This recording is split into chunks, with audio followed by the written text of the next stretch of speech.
He was killed because he wanted to share his power with everyone, and now wants only a peaceful life. But it looks like trouble follows him everywhere, even in his new life. We're started off in combat, as a man is cowering in fear from the Red Demon. Within 8 years of entering the martial society, the Red Demon was deemed a threat to his world because of his art, and declared leader of the demonic cult. And now this same man, if we can even call him that, is fighting against the top martial art masters there are, who are still being led by the one called the Blue Demon. They fight viciously against him, but not even with the blades of the heroes who rule the world piercing his body can he be defeated. The reason for the fight is soon revealed. The Red Demon attempted to teach others his own martial art via writing a book. The masters of his world were not pleased, to say the least.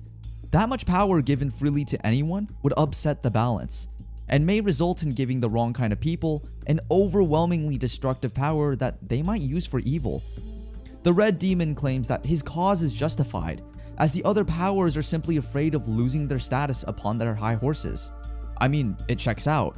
If their authority is given to them solely by being the masters, if anyone off the streets can pick up a book and become a master, they would have no authority left. The Blue Demon says that no matter the reason, he was always a person that no one could understand, which will ultimately be the cause of his death. He tells himself even he should be afraid of death, but the Red Demon only scoffs at this and inches closer and closer to the Blue Demon, telling him that what he should be afraid of is what comes after. With one decisive move, the Red Demon grabs the Blue Demon by the neck, holds him up, and pierces him with his blade. Even though he was victorious, the Red Demon has reached his limit. As he feels life leaving him, he seems to remember times from very long ago, and from a world that's very different to the one he's currently in. With a bittersweet smile and on his knees, he makes one final wish: to live a simple and normal life. Everything goes black, but he can still hear voices. He hears someone calling for him. Mister. Mister! He is confused, wondering why he's hearing these voices before his death. But he suddenly opens his eyes once more. He lays on what appears to be a hospital bed, and is wounded all over. However, he looks nothing like he used to look just moments ago. Looking out the window, he notices that he's in a hospital, and asks himself, am I back? Indeed, the Red Demon has traveled back in time to when he was only known as Kang Jin-ho. And it looks like not only did he go back, but his power and knowledge went right back with him. It is very unclear how this time traveling thing works, but hey, don't fix what ain't broke. The doctor is a bit suspicious about how he healed his injuries so quickly, but he can't really say that he used the power he got through training 8 years in the future. His parents though are only thankful that he's okay. After they leave, our protagonist, now under his original name of Kang Jin-ho, takes a brief trip down memory lane to inform us of his past. Kang Jin-ho's original life was cut short, no pun intended, by his own hand at the age of 35. Following an accident which left him paralyzed and without family, he lived as a cripple for the next 15 years before giving up on life and reincarnating into Zhongyuan. His life began once more, and by his own words, it was by no means easy to adapt to this new world, but that did not stop him from becoming the Red Demonic Master. Although his time was short, he was able to achieve a glorious, fulfilling life. He vows that although his previous 2 lives were short, both times dying under 40, this time would be different. His one and only goal for this third life of his is to live a normal life just like everyone else. Okay, so it isn't that he traveled back in time, he traveled back in time and back to his original world. Now that explains why he looks so different. He's literally a different person now. Anyway, back to the story. The first thing the now 18-year-old Jin-ho wants to do is get a cola drink, which he craved while being in the other world. Much to his frustration though, the vending machine keeps rejecting his bill. A little girl shows up and tells him the vending machine does not take those bills, and that he is weird for not noticing. The little girl is named Ji-eun, and they get to know each other while having a cola, which she had to pay for since Jin-ho's bill was constantly rejected. She can't help but bend over in laughter at Jin-ho's happiness over drinking a fizzy cola for the first time in forever. Ji-eun is revealed to have a medical condition involving her heart, but not even surgery can help her because her heart is too small. However, using his powers of protagonist, Jin-ho deduces that the problem can quite easily be fixed. When Jihyun has to go, Jinho asks, "What would you do if you could get better?" To which she replies rather simply, "That's such an obvious answer. I just want to live a normal life like everybody else." Jinho states that her generosity will be rewarded and makes a silent promise to pay her back. While musing over his own thoughts, Jinho is interrupted by a suspicious guy in a hoodie walking past him. Jinho eyes him and that dangerous look resting upon his eyes. Come on, man. Is that really what you're focusing on? His eyes? Not what looks to be a bullet hole in his leg? That's a red flag in plain sight, my dude. We follow the man as he gets checked in, claiming his injuries come from sharp objects in a nearby construction site. How the doctor believes this is beyond me, but manhwa logic, I guess. It must be his radiant smile. The same smile that turns into a psychopathic stare as soon as the doctor leaves. Yeah, go figure. Soon enough, a police detective comes knocking, looking for a suspect that was shot in the leg. And what a surprise. The bed where the suspicious guy from earlier was staying is already empty, and the scalpel the doctor used is missing. The suspicious-looking guy starts wandering the hallways, beating Jihyun, who is alone and promptly pulling a scalpel on her. With the interpret detective moments away, he's too late to stop the dangerous situation, and the man holds Jihyun as a hostage, because that is totally going to end in his favor, surely. Moving along, we cut to Jinho learning about modern life through the best teacher there is, modern television. Thank you. I know, I'm funny. Jokes aside, it clearly has some benefits, as Jinho quickly learns of a serial murderer who stabbed a cop. Gee, I wonder who that could be. Jinho is not very interested in this news, since in his life as the Red Demon, things like these happened all the time and drew no one's attention. It is difficult for him to comprehend why things are so vastly different between his two lives, as both are inhabited by humans. After Jinho ponders the meaning of life, he notices some activity in the building next door. Wondering what might be going on, he comes down the stairway and hears that a child is being held hostage. Using his protagonist's powers, he deduces that it must be the guy from earlier, but can't really be bothered by it. He's about to turn away to go back to his room when a shriek pierces the air. Immediately recognizing Jihyun, Jinho moves quickly through spectators to get front and center. The detective tries to negotiate peacefully, but fails his persuasion check while the killer rolls intimidation, while holding the scalpel to Jihyun's wrist, and is quite successful in getting his way. After ordering the cops to clear a path in exchange for Jihyun's life, he starts to leave with her and a very, questionable look on his face, while he rejoices in the fact that he's won yet again and that he'll get to take many more victims. That's so disturbing, my dude. However, we can't forget we have a protagonist on Jihyun's side. Jinho stands between the guy and the door, and with his mere presence, Kang Jinho scares the guy enough to freeze him in place. Jinho walks closer until he's standing right in front of him. He can't help it as his body trembles all over as he stands before the great red demon. In the face of danger, the suspect tries to hurt Jinho with the scalpel, but Jinho easily counters by twisting his arm with a kick and then kicking him in the face. This leaves him as nothing but a creepy mess upon the ground. The police cannot believe what they've seen, and after ensuring Jihyun's safety, Jinho is lectured by the detective about the dangers of what he did and how it could have all gone wrong. Still, the cop recognizes that it was because of Jinho that they were able to stop him and thanks him for it.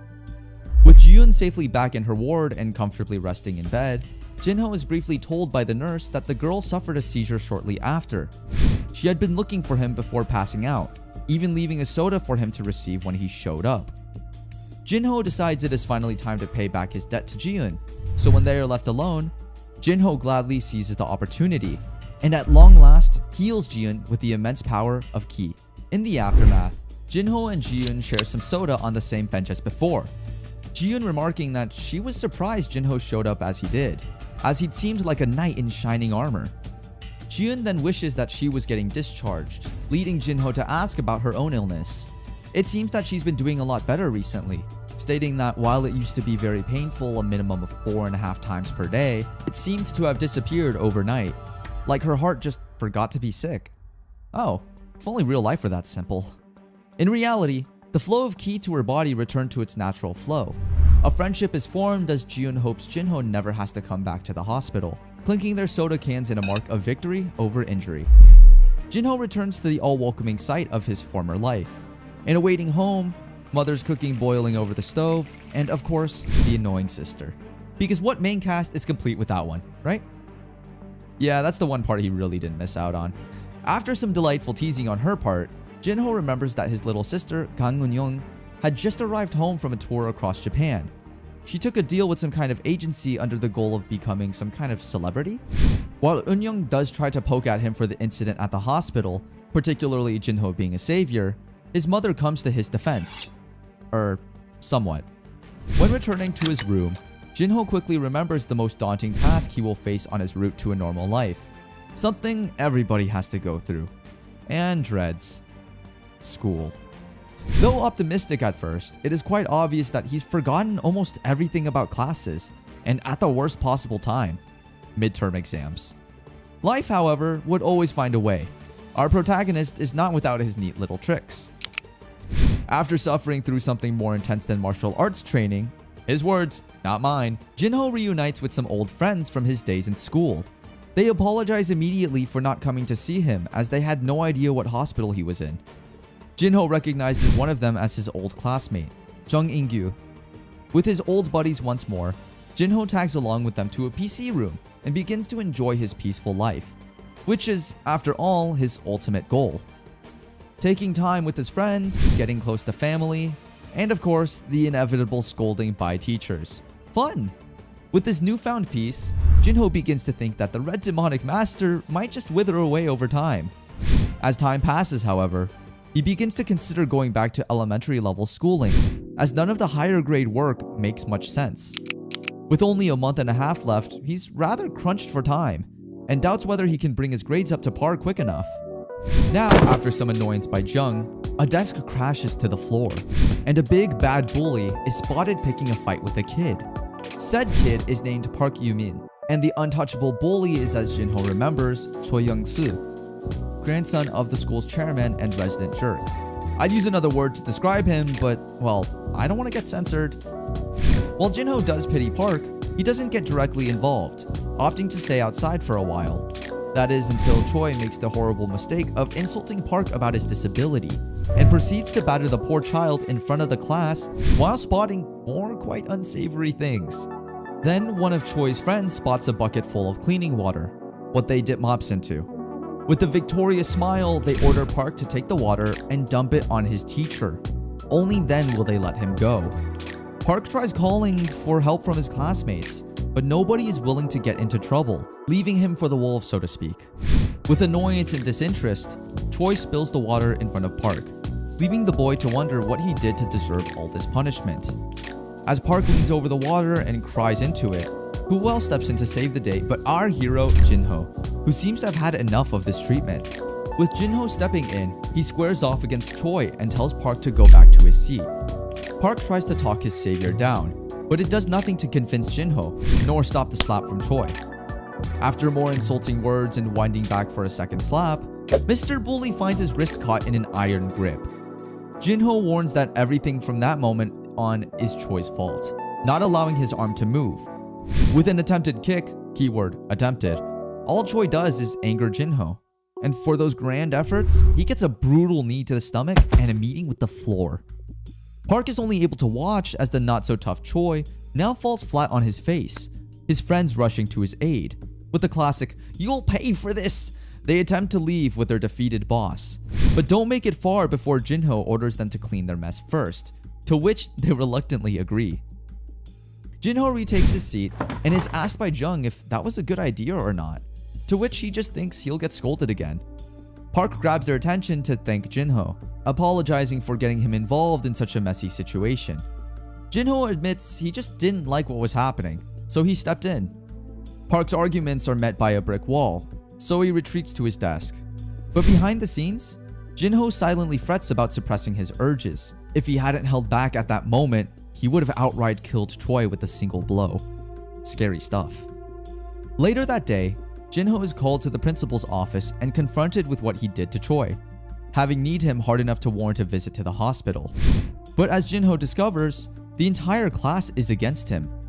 After claiming that Park was being bullied by the chairman's grandson, Jinho is shocked to discover that everyone else is singing a different tune, one that claims Jinho assaulted Choi out of the blue. While our hero refuses to claim that he attacked someone innocent, He's not without honor and vows to take his punishment provided Choi gets the same treatment. The principal is about to teach him a harsh lesson. Good luck with that. When in steps the chairman himself. So, this is the boy who hurt my grandson. With his grandson, Young-soo, having been allegedly assaulted on school grounds, the chairman makes his appearance in the principal's office to see the offender for himself. The principal respectfully stands and bows, informing his higher-up that he was just about to discipline this boy for lying, claiming that he stepped in when Young-soo had bullied a classmate. The old man seems wise in saying that if Jinho is telling the truth, maybe Young-soo got what he rightfully deserved. If his words are true, it would have been his grandson's fault, and he should know better than to bully students. The principal's arguments fall on deaf ears as his words are pushed aside, making way to the question of Jinho's parents, who have been called. The chairman will hold his judgment until the arrival of Jinho's parents, as that would be the correct thing to do. When Jinho's dad, let's call him Mr. Gang, arrives and takes a seat, the chairman's associate begins to explain why they had to call him in today. His son had hospitalized one of the other students and refuses to apologize, leaving the faculty no choice in the matter. Mr. Gang says that before anything is decided, he'd like to know the full context. Jinho is asked if he assaulted Young-soo, to which he answers yes, but under the pretense that he was bullying another student. Young-soo had also hit him first, making this an act of self-defense. The principal makes it clear what he thinks of this opinion, but is given the order to stand down. If his words are true, it would be the chairman who would have to apologize. Emphasis on the word if. They would just need to verify facts to find the truth. Park Yoo-min, the boy who was assaulted, is called to the office to relay his side of the story. He's instructed to not worry about anything, just answer the questions. Is it true that Young-soo had bullied him in class, and that is why Jinho attacked him? The boy thinks for a few seconds and looks guiltily at Jinho before giving his answer. This was not true. Park claims that he was not beat by anybody, nor did Young-soo bully him. The chairman seems to take an eerie amount of enjoyment in this matter and gets a rather punchable face. Jinho can only watch and assume that the two of them had discussed something beforehand. He tries to reach out to his father, but is told to be silent while Mr. Gang considers the evidence stacked against them. After a moment of thought, he concedes and apologizes on behalf of his child. The principal is asked how the school rules deal with cases like this. Dependent on severity, the punishments can range from a full week of suspension to instant expulsion. Jinho silently panics when they all look to them, but his father calmly pleads that they will take any punishment except expulsion. Jinho watches his father beg, with rage slowly dawning on his face. Something like this, where the strong oppress the weak, was something he'd seen through every generation of his life. The humiliation of doing the right thing shouldn't be getting to him like this. So why does he feel burning rage? The chairman said he'll do what he can to stop the expulsion, and the two are dismissed. On the way home, the ride is silent until Jinho tries to break it with an apology. His father silences him, saying he knows that his son would never lie about something like that. He did good, but was simply put in the worst situation. If there's ever a situation where he needs to bow his head, Mr. Gang was willing to do it for him instead. He'll just be happy if his son can live proudly. Talk about good parenting.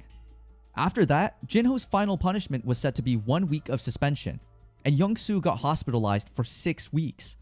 This forced our boy to have a little chat with the police about an assault charge. After that, Jinho had major trouble sleeping, and had to practically stab his own pressure points to get any rest. His rage grew to almost uncontrollable levels. The presence of family stopped him from doing anything rash, but things began to fall apart around him. Starting with the unfair dismissal of Mr. and Mrs. Gang, and leading to his sister coming home crying from a teacher's bullying. The middle school she went to just so happened to be under the thumb of the chairman as well. The landlord had also stopped by to raise her rent furthermore. His family was getting torn apart, and he had to watch it happen right before his eyes. That night, Jinho is all dressed up to go for a lengthy walk to cool his head. As he comes around the corner, his dad downs a glass of alcohol and asks where he's going. The old man apologizes for not being able to get them through this, to which Jinho just replies, "Don't say that, father." On his walk, he goes through many emotions and tries to find what went wrong. All he wanted was a peaceful life in this world like everybody else. Was it wrong of him to touch Young-soo? Was he too naive about the matters at hand? Why isn't he doing anything about it? A tree takes the full force of a punch, and still, it's not enough. He never realized how much torture it is to watch his family go through something like this. Young-soo couldn't do something like this on his own.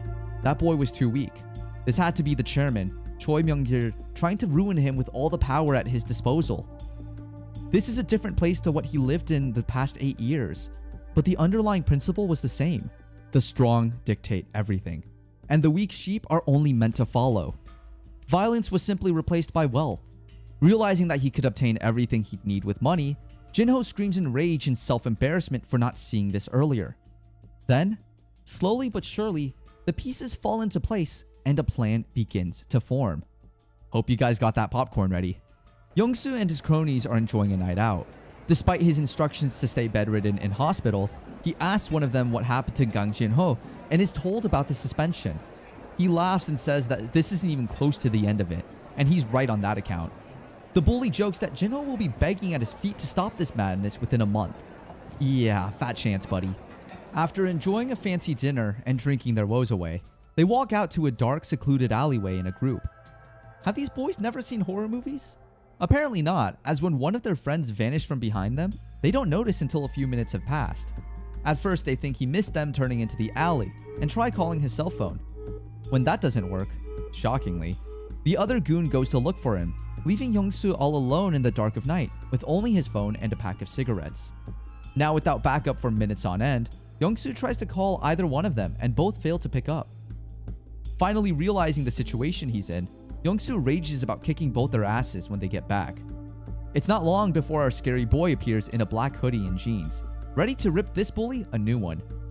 Jinho asks only one question, breaking the boy out of his delusions of power fantasy. Do you have any intention to undo the things you did to my family? He doesn't quite seem to realize who he's up against, going far enough to insult Jinho and land a clean punch on his face. His reward is a hurt, throbbing fist from the steel plate hardness he just tried to pummel. Jinho thanks Young-soo for being who he imagined, making this much easier on his mind. He'll now have his turn and wait for the bully to apologize and beg for mercy, if he still can. In seconds, his voice stops working, and a quick kick to the legs sends Soo tumbling to the floor in abstract pain. Even when he tried to be nice and avoid taking revenge for what Myung-gil had done, things just wouldn't stop. Gil had made his father bow and beg forgiveness. Gil had made Jinho angry. Now he was going to pay for it. Young-soo would be left alive, even if barely, to cry wolf in vain. They just needed to learn one thing first, who they were messing with. Jinho gives him a first and final warning to undo everything, and he'd be watching. Young-soo begins to wake up in the alleyway, screaming for nobody to touch him. His friends are both present and wondering what the hell happened, why he was on the ground like that as he'd scared them. Young-soo asks bluntly where Jinho went, and both goons look at him like he's crazy. He was the only one they had found in the alleyway alone at 3 a.m. The next day, everyone is called to the police department and Myung-gil is screaming bloody murder at the officer, telling them to arrest Jinho right now for proper assault. Unfortunately for him, they have security footage of Jinho leaving a convenience store literally miles away from the scene. The officer also warns that it is advisable to drop their charges against Jinho. Young-soo was set to be hospitalized for 6 weeks, so why was he wandering around a backroads alleyway at 3 in the morning? And despite the accusations of assault to the border of torture, he looks anything but the part. If they proceed with the charges, they may have to face a counterclaim based on fabricated diagnosis and false evidence, neither of which are things to be taken lightly. Mr. Gong has had enough of Gil's voice and actually raises his own, saying that he won't get away with something like this. While the adults argue, Jinho and Young-soo meet eyes, and in a split second, the demonic master inside him shows no mercy with a psychopathic look. This is enough to send the boy into a shiver and instant terror, a power most teachers think they have. Spoiler, you don't. That night, Gil is saying goodnight to his grandson, who is still shaken up from the earlier events at the police station. He asks what will happen if Jinho shows up again, and Grandpa says not to worry, as he will be at home as well. He'll talk to the principal as well, so Young-soo should just lie back and get some good rest. Unfortunately for both of them, this was the last straw. Young-soo screams that Jinho has appeared behind his grandfather, but before the man can turn to look, he's knocked out by a swift neck chop. Jinho says in a cold tone that he's alive, just sleeping for a while. He didn't think Young-soo would do something so reckless as the police a mere day after the warning. If he thought it was a dream, he's got a rather nasty surprise lying in wait. Jinho is tired and it's already late, so let them get this over with. When his fingertips begin to glow with a red flame, Young-soo knows he done goofed. As he tries to apologize for all he's done and claims he'll undo it, begging for mercy, Jinho says that he'll have to pay for his mistake before he can apologize. In the earlier hours of the morning, the family is woken up by Mr. Gang, Jinho's dad, to show them the new bicycles he got for him and his son, with shining steel rims and bodies glistening in the morning sun. His father says that this would be a good alternative to driving him, but Mrs. Gang promptly reminds him that their son was in a car accident no less than a few weeks ago. Jinho is reminded just how much his parents care about him, and thanks his father while his sister yawns in the background.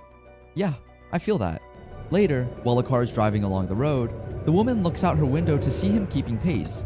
She idly asks if her driver can go a bit faster, and he says that 80 kilometers per hour should be fast enough. When she points out Jinho is next to them, he suddenly surges ahead of the traffic. He just smiles and soldiers on to the school in peace. Upon his first day back to school, the friend group welcomes him with open arms, and a few people awkwardly follow the sentiment. Jinho isn't particularly focused on it because he doesn't know them, thus doesn't really care about the betrayal because he didn't expect anything of them. With Young-soo and company out of class, the room has really improved in atmosphere, except for one person, Park Yoo-min, the boy who betrayed him to the chairman. After class, Jinho is about to make his way when his name rings from behind. He was expecting this sooner or later, but is annoyed nonetheless, when Han Se-eun has caught his attention, a very pretty and petite girl who he used to have a crush on. Not hard to see why. She says that Young-soo probably faked his injuries, but Se-eun didn't take him as one with a temper, so he loses points for being one to use violence. She also has a keen eye, however, noticing that he seems more handsome and has a bigger presence, being both taller and wider. Jinho brushes it off as her imagining things, but to think that she noticed the slight changes he'd made with his chi core. Se-eun has to run to get to class, but reminds Jinho that he promised to go to karaoke with her. While he doesn't recall making such a promise, he'd oblige anyway. After school, Jinho is riding home and enjoying the peaceful feeling, wondering if he should go around a longer way. While those thoughts go about, he notices Park walking home alone from school. He quickly zooms ahead of Park and scares the kid half to death with his speed, offering him a ride home on the bike. Park is wary of him at first, but points up a very steep and long road.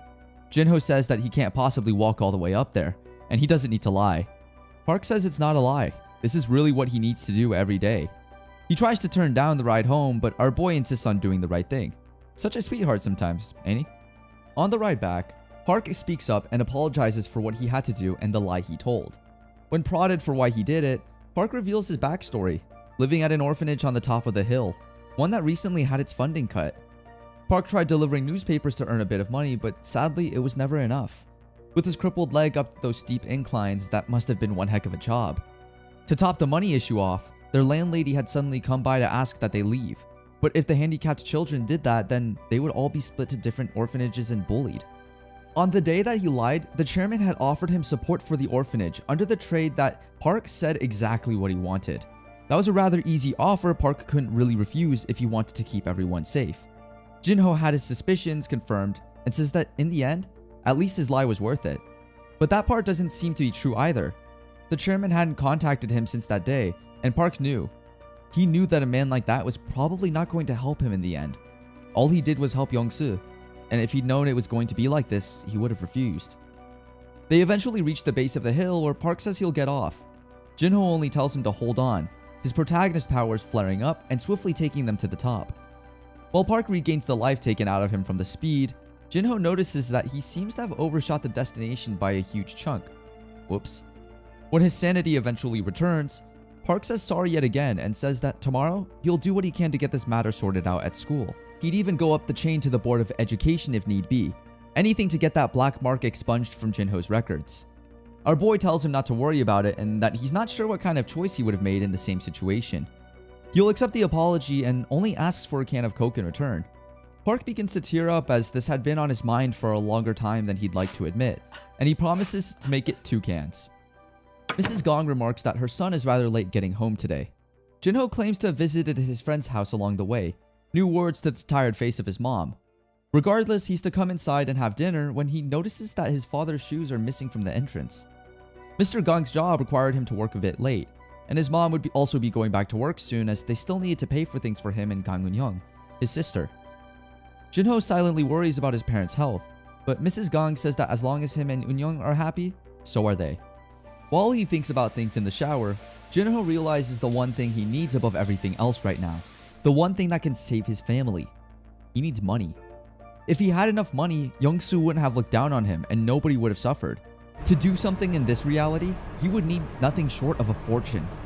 While he turns on his computer to do some research, Jinho thinks that he could easily do things like physical labor, but there's no doubt in his mind that his parents would be against this kind of harsh work. After snooping around the internet for a while, he quickly forms a plan based on his abilities. Some things that only he could do because of his life within the world of Zhongyuan. While somewhat reckless and extreme, he's not going to be picky about his methods anymore, as this would be an undisputed way to earn money. That night, Jinho travels to a hospital room, standing in front of another chairman, Hwang Jung-woo. Jinho gives him half a day to decide something before leaving. This man was the former chairman of the Jaekyung conglomerate, a company that shows major strength from electronics and information technology. The sick man lying on the bed is the former husk of the businessman giant that was Jung-hoo. While some say that there are companies known to be better than Jaekyung in several areas, there's nobody the industry respects the opinion of more. But while many envied and admired his life, the dude unfortunately fell ill from old age and collapsed. His company in flames and starting to fracture, Chung-woo's 3 sons started a fight over the rights of his company. It had been a full year since he'd fallen sick. Yet every day his former workmate would report the weekly goings-on of the company to him in the hospital. The workmate asks for a few minutes with him, and in those minutes, he breaks down all the news with a few tears. The next chairman was decided that day, and with him being fired, the workmate wasn't able to visit anymore at all. The court made the unanimous decision to split the remains of his company between his 3 sons since they couldn't make the agreement on their own. It seems as though there would be more court cases to better define the details, but although he opposed, he couldn't stop the gears from turning. His regret was that the company they put their lives and backbone into was crumbling before his eyes.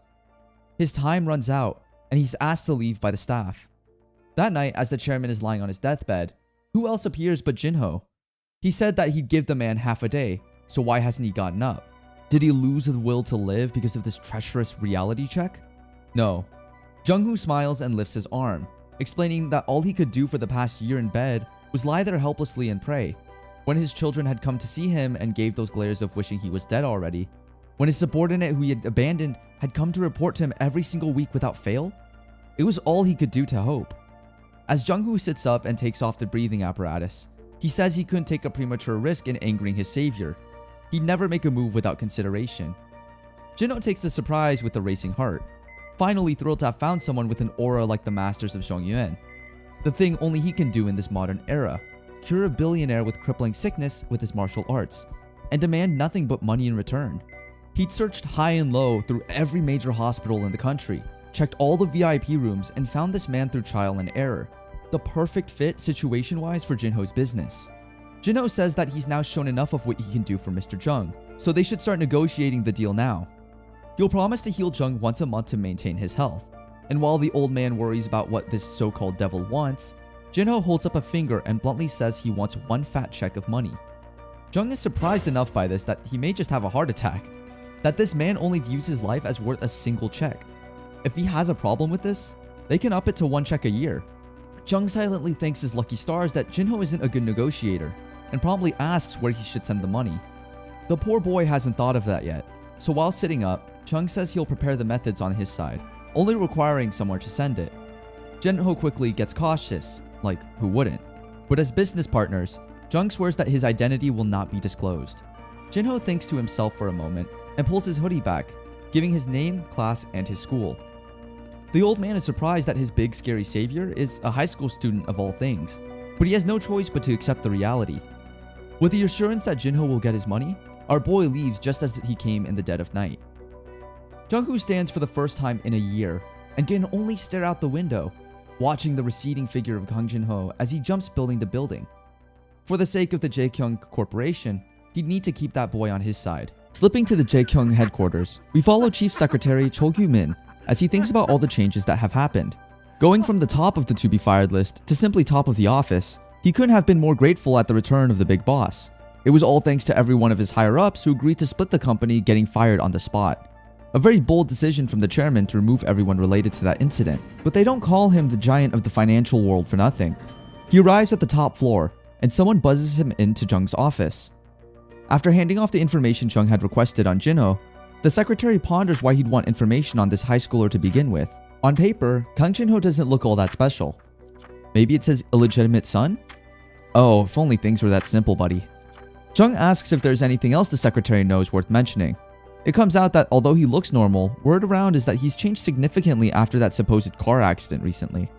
According to sources, he was formerly bright and social, but has since become gloomy, less talkative, and such. It can be chalked up to being after effects of the accident, though while snooping around, there were some odd occurrences. Upon tailing Jinho a few times to learn more about him, it had always felt like Cho was the one being watched. Protagonist 101. And about the Dongmyeong Foundation that owns his high school, it seems that Jinho has had a run-in with their chairman and his grandson. It was a simple fight between students, but there have been clear indicators of the foundation forcing unfair dismissals against Jinho's parents and harassment of his family. Chung seems excited by the news, as he could potentially use this to gain some brownie points with Jinho. When prodded for the status of the Dongmyeong Foundation, Cho slips that it's financially stable, but only financially. Signs of corruption are plentiful and easy to spot. Like a sandcastle, it would collapse if the hornet's nest were stirred up badly enough. Chung is all too interested in this and asks Cho for his age. 32. It's good to be young. Now on to important matters. How would Cho be interested in taking a job? I smell plot development.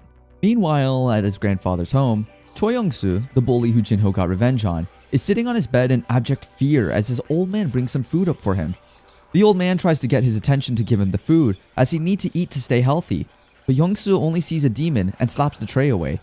He begs forgiveness to Jinho, who isn't even in the room, and his grandfather, the corrupt chairman, Young-gir, starts to shake out of rage as he's forced to leave the room to his boy crying and screaming. Cut to the clicks of a mouse, and Jinho's friend leans in to ask him if this is really okay, bringing Park Yoo-min with them to play in the PC room against another class. Jinho jokes not to worry, that he'll carry everyone as he had practiced every day since his first loss. It's here that one of the friends exclaims happy surprise at Park's rank. The boy is a challenger, among the top 0.001% of all players in the entire game. Damn son, you got some skills. At school the next day, Park is flooded with people impressed by his rank in the game, asking to play together sometime or saying he should be on a professional team. Jinho seems a bit amusingly sour at being beaten in the game. He'll get the high score next time. Jinho's friend is quite impressed by Park's skills as a challenger though. When you think about it, Park shouldn't have been bullied in the first place. Girls would like him too, because of his adorable looks. A few moments later, the intercom pipes up and Park is called to the principal's office for some unknown reason. Jinho has a bad feeling about this. Lo and behold, the chairman is there waiting for him and ready to strike with another deal.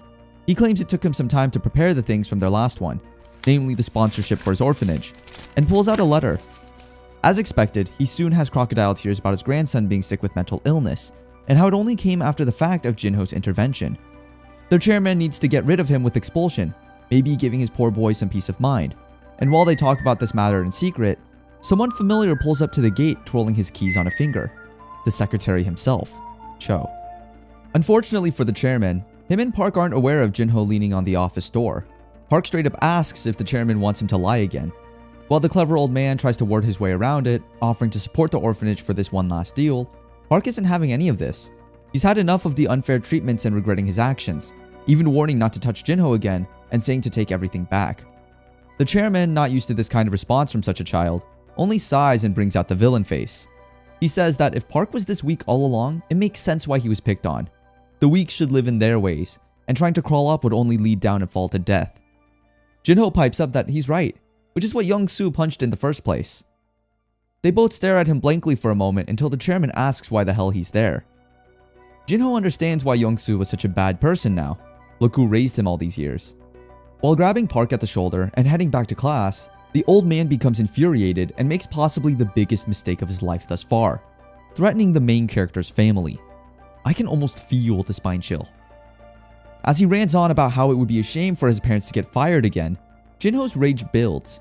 When he talks about the idol industry having a bad reputation for its singers and how he'd better look after his little sister, Jinho begins to lose control. The ground begins to shake. Neither the old man nor Park can move a finger in the intense atmosphere now flooding this room. The chairman tries to speak, but his voice won't come out, and it's all he can do to cry one final tear before his demise as Jinho counts the seconds. 3, 2, 1. And on the last beat, Secretary Cho wanders into the office looking for the chairman. His life was saved by a miracle, this time. He secretly tells Jinho that Jung, who sent him, is waiting for him at the front gate. Cho ushers them outside and begins a lengthy talk with the chairman. By order of someone way over his head, Cho has been ordered to become the vice principal of Dongmyeong High School. Outside in the car, Chung explains that the foundation is now under search and seizure under allegations of corruption. They will probably end up bankrupt from crippling debt, and the high school will now be run by the Jaekyung's education department. Jinho asks cautiously why he's doing this, and was he investigated behind the scenes? Chung defends his actions with a smile by telling Jinho that it's only fair he's looked into as a business partner, and it wasn't done for any kind of a malicious intent. He's only doing this kind of thing to help Jinho, and to be fair, if Cho hadn't walked in at that moment, things would have gone very bad very quick. And to think that Chung destroyed the chairman in a matter of minutes. Guess there's always someone higher up on the food chain. Chung also hands Jinho the money he's owed, explaining the account is under his name and he's already spoken with the banks if they need to draw large amounts. Jinho takes one look at the check and halts, frozen for a few moments as the full force of what he's seeing kicks in. Shakily, he turns to Chung and says that there must be a problem with the amount here. Dude, it's free money, you can't turn that down. After the ordeal at school, Jinho is taken home and they start to work on getting his family to agree to the money. Jung spins some clever little story about a sick grandson that once knew Jinho, and how said grandson died from illness at a young age while being one of Jinho's closest friends. Jung said to leave it to him, so our boy obliged, and it seems this was the right call. Jung even seems to be enjoying his little performance for the Kung family, though even after the immaculate story, yeah, let's roll with that. His father is a bit honest on the subject, saying that he doesn't know how much of a friend Jinho was to this grandson, but they are happy with his mere appreciation. Just what was expected from his modest father. He refuses the money, which makes his little sister spin around in shock. None of them are prepared, however, for the big man to start crying on the spot while begging them to take the money, that they please let him be a good grandfather to Jinho and do what he couldn't for his grandson, so he could face them proudly in the afterlife. This is all it takes for Mr. Kang to apologize and take the cash.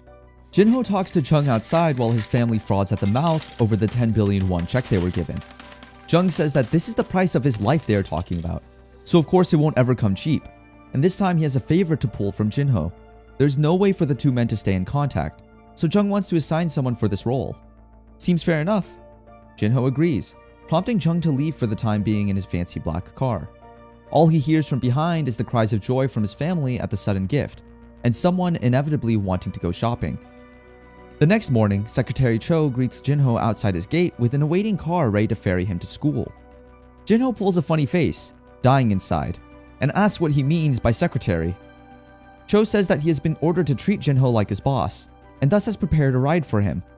Jinho calmly says he's fine with the bike, but Cho does report one thing of immense interest. They are expecting the chairman to be bankrupt by the end of tomorrow. Rather shocked at the pace, Cho further explains that he was ordered to take care of the matter within 3 days, so that is what he did.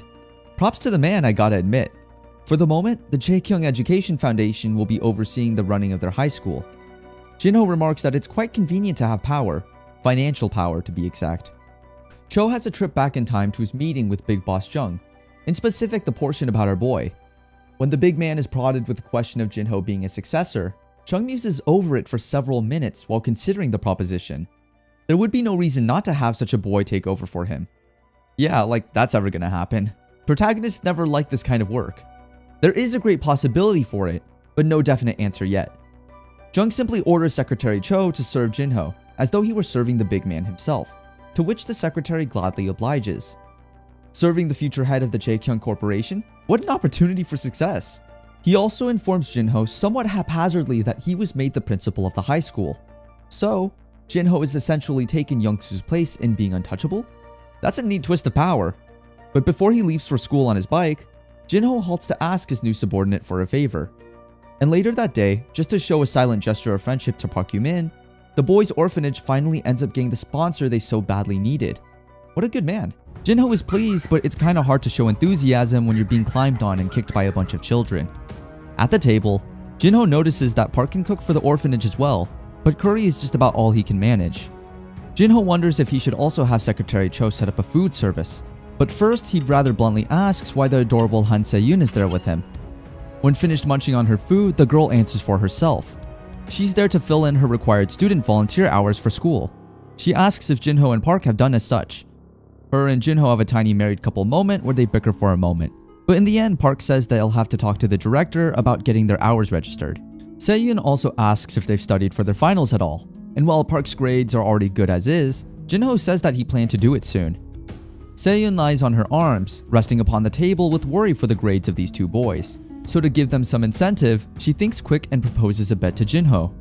He takes the bait and becomes interested in what she has to say, as it's rather boring to study without any form of goal. How about the classic loser does whatever the winner wants scenario? Jinho begins to remember that his grades in the past were pretty good, so he figures that this challenge won't be much of an issue for him.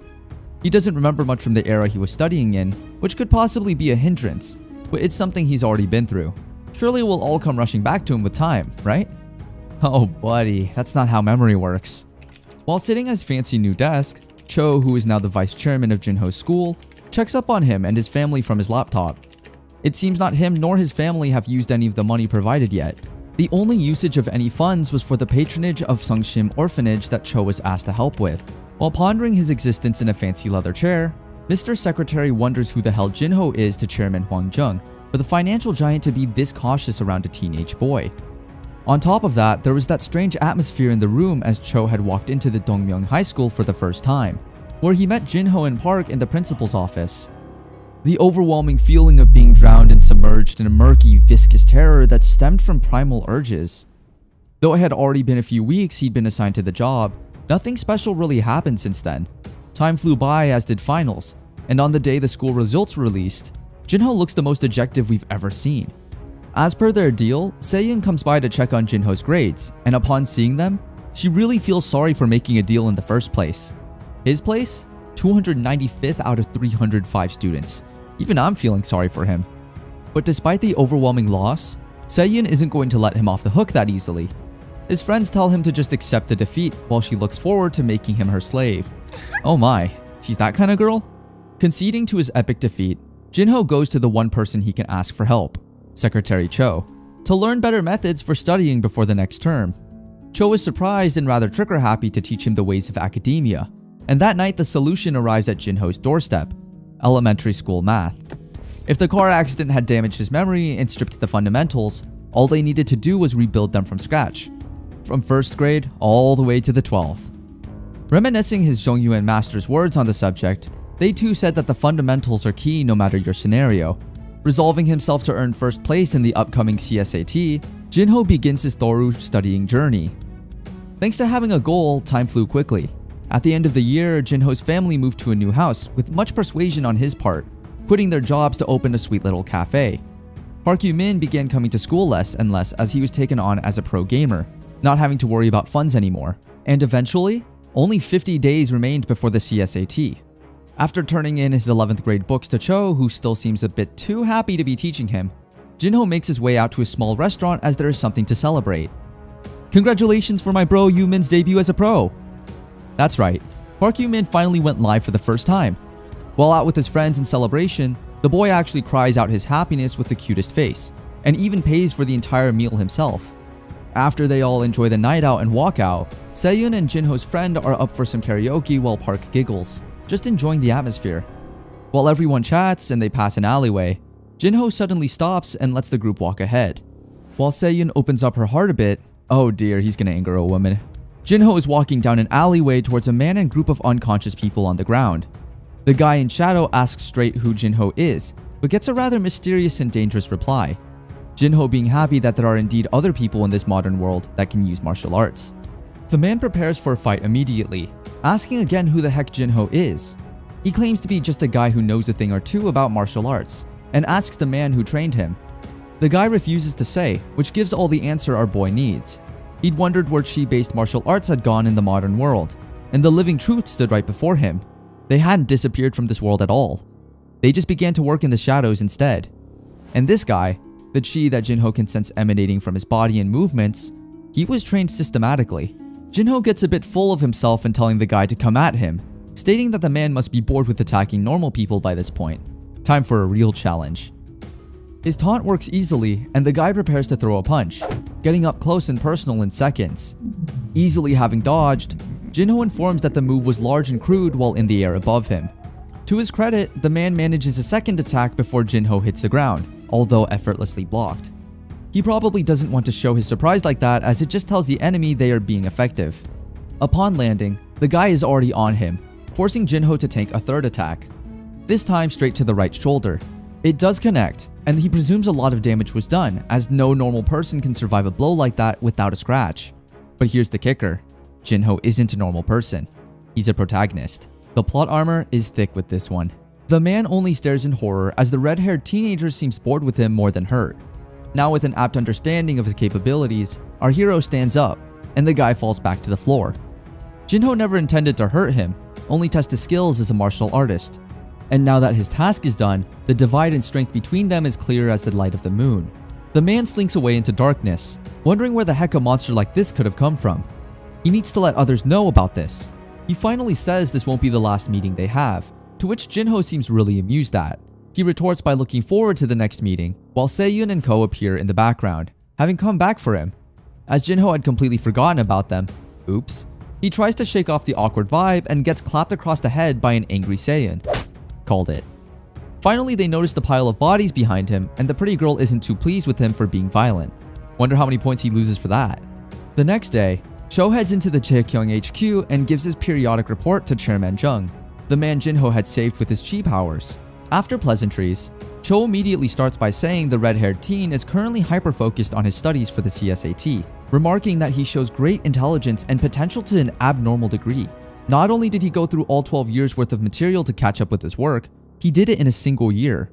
Though while he is aiming for Jaekyung University, Jinho only wants to attend because it's close by. Lazy boy. When prompted if there's anything else to report, Cho clams up for a second before admitting, yes, there is something. It is completely his own opinion, but Jinho is another level of incomprehensible.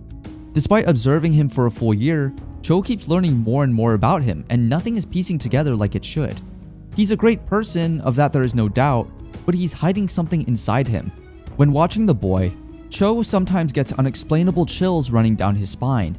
And if Jung remembers Cho Yong-soo, the grandson of former chairman Kil Myung, has become a mental cripple with no signs of recovery whatsoever. Jung seems harshly surprised by the reality, as Cho continues to explain that while he initially showed signs of mental derangement, it had spiraled out of control. Cho believes that Kang Jinho is the one who did this to him. Well done, the first character to connect the dots. He had heard a conversation between the two while visiting him with Jinho last month. He knew firsthand that our protagonist was a good man to his allies and a real cold one to his enemies. But seeing this effect in person was something else. What he did was beyond description.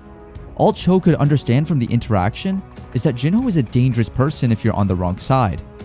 It all started when Jinho had asked him for help in finding a person. That person just so happened to be Young-soo, and Jinho wanted this done immediately and without question. Being the good secretary he is, Cho goes to work, and within a day, they are driving to the location, which doesn't appear that far. They couldn't easily leave the place they had known for all their lives. Arriving in the slums of their city, Cho says that they have gotten as close as they can with the car. The rest of this journey would have to be done on foot, trekking up the long, winding stairs and under power lines while the sun began to set. As they arrive, Jinho brazenly opens the door while Cho puts his handkerchief away. And who else do they see before them but Myung-gil, the man who had gotten Jinho's parents fired and harassed them. Reduced to an old man with a walking stick, he throws a fit that Jinho's there and even threatens to hit him if the scary redhead doesn't leave them then and there. But despite all his protests, Jinho walks straight past the ex-chairman and into Young-soo's room with a smashing open of the door. He's begged by Gil to just leave them alone as his grandson's seizures stopped only minutes ago. But despite Young-soo screaming bloody murder at the sight of his torturer, Jinho approaches and puts a hand on his shoulder. With only a touch and a bit of chi, the locks on Young-soo's sanity are restored to working order, and his eyes slowly regain their normal sight. Jinho asks what he'd been seeing that whole time, and the boy can only respond with one chilling word: H-E double hockey sticks. Jinho says yes, it was that. He'd also been through it while earning a second chance, and he came out on top in the end. Now it was Young-soo's turn to gain that second chance. He and his granddad had paid the price for their irresponsible actions, and now they have a chance to live freely, without the influence of money and power clouding their minds. All he has left is his weak body. Young-soo mutters that he's going to kill Jinho, to which a wad of cash is put in his hand. Good. Then try getting back up with this. Once his tale from last episode has been recounted to Chairman Hwang Jung, Secretary Cho warns that Jinho is incredibly dangerous. He should stay away from Jinho for his safety. Unfortunately for him, Jung can't do that. While he won't explain why we can assume that his illness isn't completely gone, it's likely held at bay by the powers of the demonic master. Whether he likes it or not, Jinho has Jung's life wrapped around his finger. It's all they can do to keep him close to the Jaekyung. Switching gears, we jump to the man himself in his classroom, slumped over his desk now that he's finally finished with work. As him and Park Yu-min get up and leave the building, two mysterious men observe them from atop a nearby structure. Confirming with his student that Jinho is the one he mentioned, oh hey, it's the dude he toyed with in the alley. The man says that Jinho is indeed a piece of work. At such an age, he makes the veteran nervous by presence alone. That's something not just any normal person could do. Welcome back to the modern world, new returner. Taking the packed lunch from his kind mother, Jinho's family wishes him good luck with exception of his sister's teasing. Some things will never change. Arriving at the CSAT venue, for the first time since coming to this world, Jinho actually feels worried. After putting his bike down, he walks along with a crowd and enters his harshest challenge yet. After instructor has told them the rules, the entire room begins their tests. Staring down at his paper for a few seconds, Jinho concedes and admits to himself that he really is nervous. Using his full focus technique, Jinho silently activates one of his greatest strengths, the Chi of Asura. It maximizes his physical body and also begins to alter his mind, allowing for much greater concentration to the point of time around him feeling slower. The brain is a muscle after all. After the test, Jinho calmly walks out the room and states that this test is something he never wants to do again. On his way home though, we finally get some decent action. Taking his bike through the streets of his city, Jinho is wondering if she should call Park to hang out when, out of the corner of his eyes, he notices something. A shadow person in the nearby alley who disappears as soon as they are noticed. Coming up on the perpetrator in a nearby park, Jinho straight up asks what they want from him. The old mustache man seems rather confused and tries to play dumb, but when has that ever saved a villain or a spy? One kick later, and of course the man is behind him, asking if Jinho just randomly kicks at people he meets for the first time on the side street. Yeah, first time my ass. The protagonist is naturally aware of the plot, and he's been tailed for a few days by this point. It seems that this boy is vastly more capable than Mustache Man realized. You don't say. When asked why he was followed, the man mentions the apprentice and begins an invitation to their little world's domination group. There are many more people like Jinho with extraordinary abilities hiding among the population.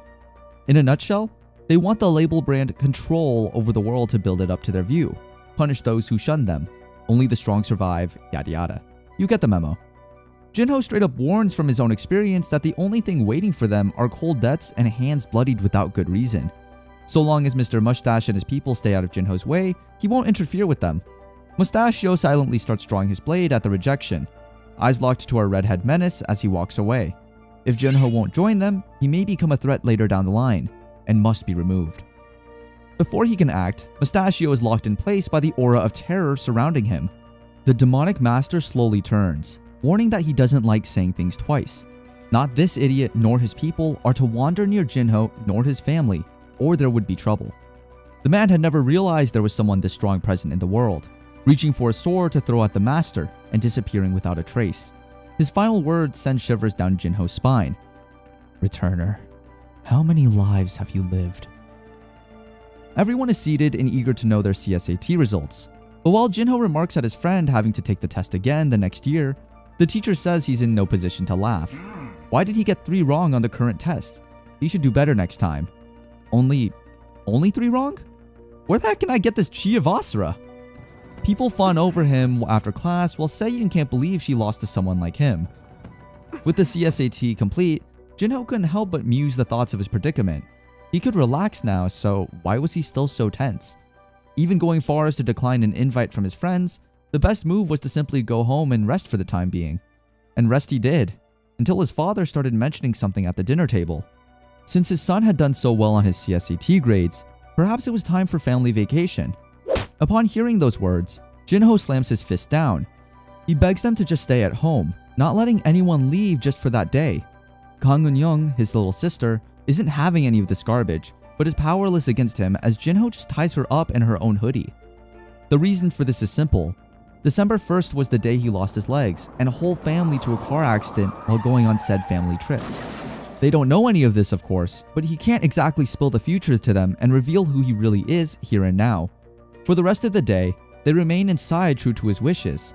Come midnight, they are all alive and well, albeit sleep. the potential crisis had been averted. So it seems like Jinho has changed the future. Perfectly balanced, as all things should be. Or so we seem to think. Secretary Cho, who Jinho consults for guidance on the future, seems to have another opinion. Seems like the big scary redhead didn't think he'd ever get this far. Park wanted to become a pro gamer and Kang Eun-young wants to become an idol, but Jinho has no aspirations. Cho advises him to take a trip to a foreign country in the end. He's financially well off now and doesn't have to worry academically. The least he could do is give himself some time off to rest and recover. Jinho considers the prospect for a bit before giving in and admitting, yeah, he does have a place he's wanted to visit for a long while now, somewhere in China. Now cutting to the orphanage, Jinho makes his debut as a drill sergeant. Two kids who are picky with their food stop complaining the moment he speaks over them, saying that they can't be stubborn like this until they are adults living on their own terms of life. Se-yoon chops the back of his head amusingly, taking them away to the bathroom to help clean them up. After the short interlude, Jinho and his friends go out for drinks for the first time as adults, as they finally graduated from high school. Hard to believe that after all this time, for them anyway, they're finally splitting apart and going to different schools, except Jung In-gyu, who failed. RIP. Someone makes a comment on Jinho's flex that he's going into the Chaekyung University alongside Han Se-yoon, prodding if they'll become college sweethearts or something. Jinho doesn't really understand the question, but Se-yoon she answers for them both. Park silently cheers her on as everyone at this table knows how dense Jinho is by now. Se-yoon builds her courage and starts by getting his attention.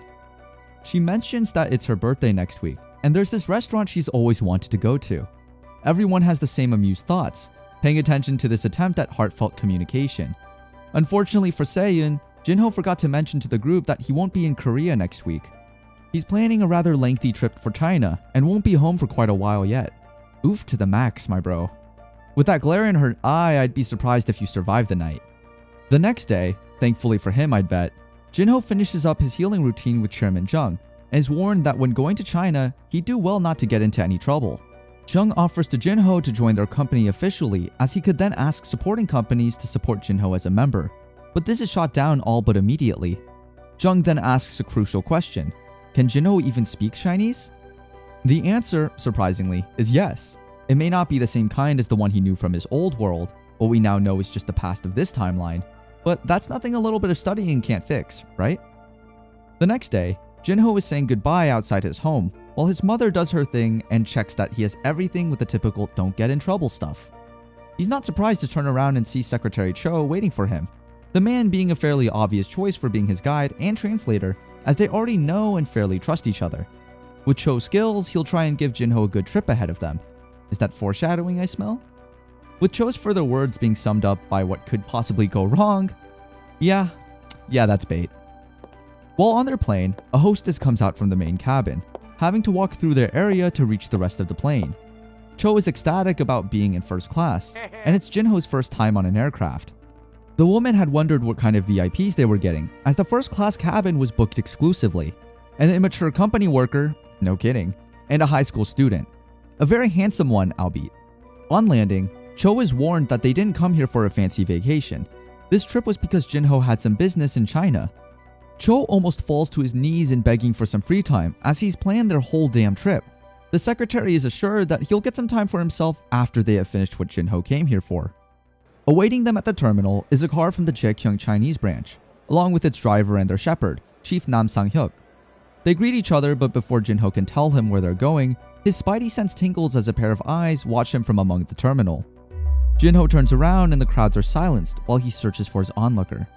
Unable to find anyone, he whips out his phone and pulls up the location he wants to head out to. A very secluded mountain range far from tourist spots. It was known as the Mountain of 100,000, or by a shorter name, Mount Tian, the Heavenly Mountain. While on the road, they take a small detour to get something to eat, choosing a local Chinese place famous for cuisine. Upon arrival and eating a few things, Cho boldly asks if this place really was famous. It's his own opinion, of course. If they expected to see the same kind of sweet and sour pork or kung pao chicken as in Korea, sorry mates, you're out of luck. I'm getting hungry just looking at this stuff. After a bit of back and forth banter between the three of them, Cho looks up to his shadow only to see a person flying toward their table, forcing the three of them to dodge. The poor guy destroys their buffet. Jinho, like the good boy he is, manages to save some food, staring at the source of this interruption rather annoyed. Three men come toward their table, speaking Chinese. They commend the stupid guy on coming to such a place with this level of debt when the lead guy spots Jinho and ruffles his hair. Guess we know where this is going. Apparently those men are the Triad, and this was a dispute over a debt problem, as if we couldn't tell. But while Nam apologizes for the events seen today, Jinho stands up and dusts himself off a bit. He faces two of the arrogant men who attempt to use body language, asking if he wants to die. That is, until he grabs one of their hands and presses a thumb to the guy's pointer finger. Yup, called it. I don't need to tell you what he does next, but the man in debt uses this situation to make a break for it. While Jinho really wasn't planning on getting into deep trouble, he tells them a single phrase in Chinese. I hope you're ready. Yes, that is where we left off, and that's the whole sentence. With the ever-tiring "you'll pay" for this line, the biggest guy in the group, who looks a bit like a human with fish eyes, stands up to this little runt, ready to lay a beatdown on his scrawny behind. If his mood is as foul as my own, Jinho is quite done with your shenanigans, friend. One amusing moment where he forgets his Chinese later, and Fishman has come for him with fury only to get smacked the fluff down, now missing quite a few teeth. Now normally I'd crack a joke, but I can understand why they'd be messing with someone who looks like a teenager. No kid with a sense of self-preservation is going to stand toe-to-toe with the Chinese mafia. Feeling a little strange, however, Jinho's internal moral compass tells him that some kind of thirst has been sated by way of violence. Cho is enamored by fear at this point, checking to see if the fiery boy is okay in the brain. These guys are the Triad. We've established that, genius. And now the group would come after them no matter where the heck they went. Yeah, they would come after you, but would any of them live to tell the tale is the real question. Well, with one guy having gone to fetch the rest of their station gang, we're about to find out. Have at thee, foul heathens. Come taste the fist of the red demonic master and quiver in fear. It's too early for this. While Cho and Nam, their escort through China, hide behind a wooden table, Jinho is stretching and preparing himself to beat the snot out of the people who have weapons and cleavers. No guns? Come on now, this is hardly realistic. Everyone knows guns are the best weapons of the modern era. However, Jinho is going to enjoy doing this without using any chi-based martial arts. One of the men approaches him all suave and cool while our boy counts them. About 20 people in total, and is that cleaver supposed to help this dude with his speech? Just shut up and attack him already, you lump of egotistical coal. The guy takes this hint from us both and jumps into action, getting defeated, which enrages his friends and makes Jinho fight about 10 at once. Yeah, knowing the sheer ability of this infamous protagonistically powered boy, I can see him having fun with this. Just look at that silly childish grin on his face. Duh. And then the big boy comes in to ruin stuff. The boss of this goon squad, if you know you know, who comes to see what all the fuss is about, and gets pleasantly surprised by a real challenger. Back in Korea, Chairman Jung of the Jaekyung is nervously looking into space and wondering about something. The Chinese branch reported that they have picked up the two, yet Jinho's motive for going to such a faraway place is still a complete mystery. Though, so long as he doesn't get into any violent activity within their borders, there shouldn't be any problems on this trip. Because that would never happen, yes? Well, yes, but actually hell to the no. For the first time within the series, Jinho is caught off guard by the pink-haired gang leader, Daga, who pulls out a freaking Colt's 1911 and takes aim. Yeah, there it is, the big and very scary reason martial arts no longer work in this world. Firearms have taken over the world with their power and easy-to-use parts. I mean, there's nothing as easy as point and pull. And I hope your wrist doesn't break from the recoil. The merits of martial arts, on the other hand, only begin to show months or years after intensive training, manifesting as lesser abilities in comparison to a bullet traveling at the speed of sound or just under. Looking at you, 45 ACP. Moving out of instinct with his first time facing a real gun of any kind, Jinho swiftly leaps backward out of the crowd, and Daga starts laughing wildly at the teenager, because he jumped back and hid by his friends behind the already beaten up wooden table. Guess some things will never quite change about humans. The gun was a complete fake, and he turned tail while falling for the ruse. I mean, the artists made it look real enough, so can't really blame him. Daga yells that him and his troop are pulling back for the time, and Jinho would meet them again sometime in the future. Nam is surprised that the Triads of all people pulled back in a fight. Yeah, the Chinese aren't really known for running from a fight like this, they're a proud people. But it confirms the one thing that he'd hoped this entire time through his trip. Martial arts in this country aren't dead just yet. Yeah, they still work wonders in the real world, but if they were still around, then maybe a certain something would still exist as well. Jinho orders Cho to pay for the damages with their company card, while Jinho assures Nam that if anything happens to either of them, the two would be avenged by a very angry protagonist. Later, while in a car ride, the Honorable Secretary vows to keep Jinho out of trouble for as long as he can. But if you know where the series goes, well, yeah. They stop at the base of the mountain that Jinho is going to climb through. Well, after a bit of pep talking himself up for the trip, the Secretary makes his plans for the foreseeable future. Cho has resolved himself to the point that the next day, he's fully prepared with essential supplies, a backpack, mountain climbing gear, and just about all modern essentials required for hiking. Jinho does offer that maybe he should stay behind this time, but that's a no-go, Chief. Man said he was coming with you, so he's coming the heck with you. Admire the dedication at least. Nam gives up and just says to call him when they come back down. On the trip up, Cho is distracted by just how much his pseudo-boss has opened up to him over time, going from cold to passionate and cheerful in the blink of, "Whoa, no thank you, I hate heights, get it away." Jinho grabs the secretary's hand just before the guy falls to his death, the poor guy having a heart attack from the experience of falling off a mountainside and almost to death. Thank whatever deity for the fact that Jinho has inhuman speed, stamina, and strength, and no game-like interfaces, thank fluff. Jinho's iron grip claws its way into the rocks, and once he gets the two of them up, they take a break for the secretary to recoup his mind. It strangely feels like anything's within reach for this boy, and likely anything is. He'd give Kim Hyun-woo a run for his money, that's for darn sure. Then Cho learns that their destination is still a good 3 days away, and feels like death all over again. Knew it was better for him to come alone. And now it's getting dark, so they'd better set up shop for the night unless they want zombies and skeletons. Meanwhile, in another part of China, in the headquarters for the Jungmu group, Vice Leader Lin Feng is ripping Daga a new hole to breathe out of for the fact that their group had lost to someone. He tells his sister that it's some tourist boy, and she promptly throws an expensive-looking vase his direction. Oh yeah, and the guy's name seems to be Lui Chi, meaning Daga must be some sort of title. Sorry about that, I'm slowly learning. But then the Martial Union, a group of people who actually scare the pants off them, come knocking with a warning. They will take care of this guy themselves. That won't be good for Jinho's health. No, it won't. Once the Union is gone, Lin does a yeetus deletus to her fancy flower pot and shatters it on the door, asking just how much support Louis would need to take care of Jinho this time around. That part would be easy. He'd need to borrow something from the warehouse and take 2 people with him, named Meatball and Skewer respectively. At this point, Boss Lady gives not a rat's behind at what needs to be done. Just make sure Jinho isn't a problem no more. And somewhere deep in the forested mountains, Jinho steps outside to take on someone who had been tailing him since the airport. But this man's stance looks familiar somewhat. It's a variant of Xing Yichuan, a style Jinho's familiar with from his time in Zhongyuan. Though by this point, its name probably would have changed. The guy still doesn't get what he's on about, and this makes Jinho thinks that he's either too low to know about returners, or he just doesn't. Oh well, a fight would reveal it all. He does plan to parry the blow and use her boy's strength against him, instantly feeling the demonic pressure exuding off this mere child like a waterfall and regretting his life choices. But, well, it doesn't work, and he ends up in the trunk of a tree for his efforts. Repeatedly asking how, since he was absolutely sure he'd parried that attack from the start, Jinho can only look down on the man in the dark of night, with the pale moonlight shining high above. To think he'd finish this guy off in a single blow, just ouch. Hit more than his heart, you stung his freaking pride. But in seeing how the man is struggling to breathe from the broken ribs he's just acquired as a gift, Jinho ain't gonna leave this man suffering to die. He heals the man's chest and after a sputter and good coughing, is asked how the heck he can retain his sanity whilst using the fabled demonic arts. Ignoring his question and throwing one of his own, Jinho begins to learn about the people who are watching him, the Martial Union. A group who exists only in the shadows, ruling the world, with high-level martial artists as their leaders. Now if this guy ain't gonna follow our protag anymore, he should consider getting lost. Meanwhile, Mr. Secretary is quite enjoying himself in a dream where pretty girls and plenty of food exist. If you think this will be the rest of your experience in China, boy do you have another thing coming. Oh, and now President Zheng is cross-dressing? Brilliant. Story 100. Jinho and the director too? Serves you right for making me think this would be an easy trip. After that amusing nightmare, he realizes the boy is still sleeping safe and sound, not knowing the battle he'd gone through the previous night.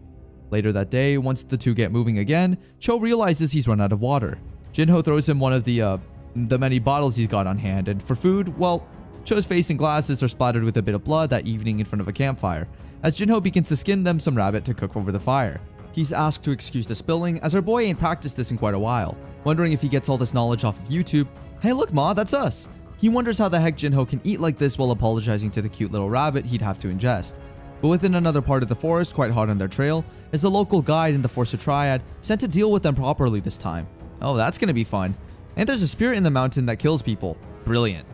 Putting all that aside for now, Secretary Cho is becoming hardened to the outside world after 5 days of mountain climbing and has acclimated to the environment.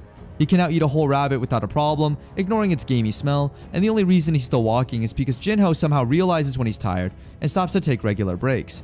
How the heck can this kid keep on going at his young age? Even when an adult like Mr. Secretary loses all of their feeling and emotion coming up this way, a teenager can still endure better than he can? Well, yes, you weak sauce white collar, but at long bloody last, the red-haired demonic master recognizes where they are by the tiger-shaped rock up in the distance. Forging his way up the path to look over a rather steep cliffside, he remarks that nobody is left here. The pace is empty in the present, while in the past, it was a thriving ground of some kind. I can't tell exactly what it is here, maybe a training grounds of some kind? Probably. And while he wishes desperately to go back to such a quaint and simple time, the only thing he had now were the sweet memories of what once was, and of the heavenly demonic cave. That's right, there's something he needed to get from those caves. Jumping down the cliff and finding it an easy landing, Secretary Cho doesn't follow the method and ends up landing harshly back first on the fluffy and piled up snow. But behind them and rapidly approaching their destination is a subscribe bell. The mysterious mountain demon, one that speaks in Chinese and tells the two of them to get out while they still can, before the mercy that is shown goes to waste. The crazy old man tells them this while going lizard-eyed, but Jinho doesn't seem to care much. The protagonist is getting what he came for and ain't nobody getting in the way. Say your prayers, dude. But before he can do much of anything, Jinho is concerned from the fact that this person begins to sprout demonic chi from their body just as he does. On top of that, this is the art of the blue flame demon who had sent him back to this modern world via death.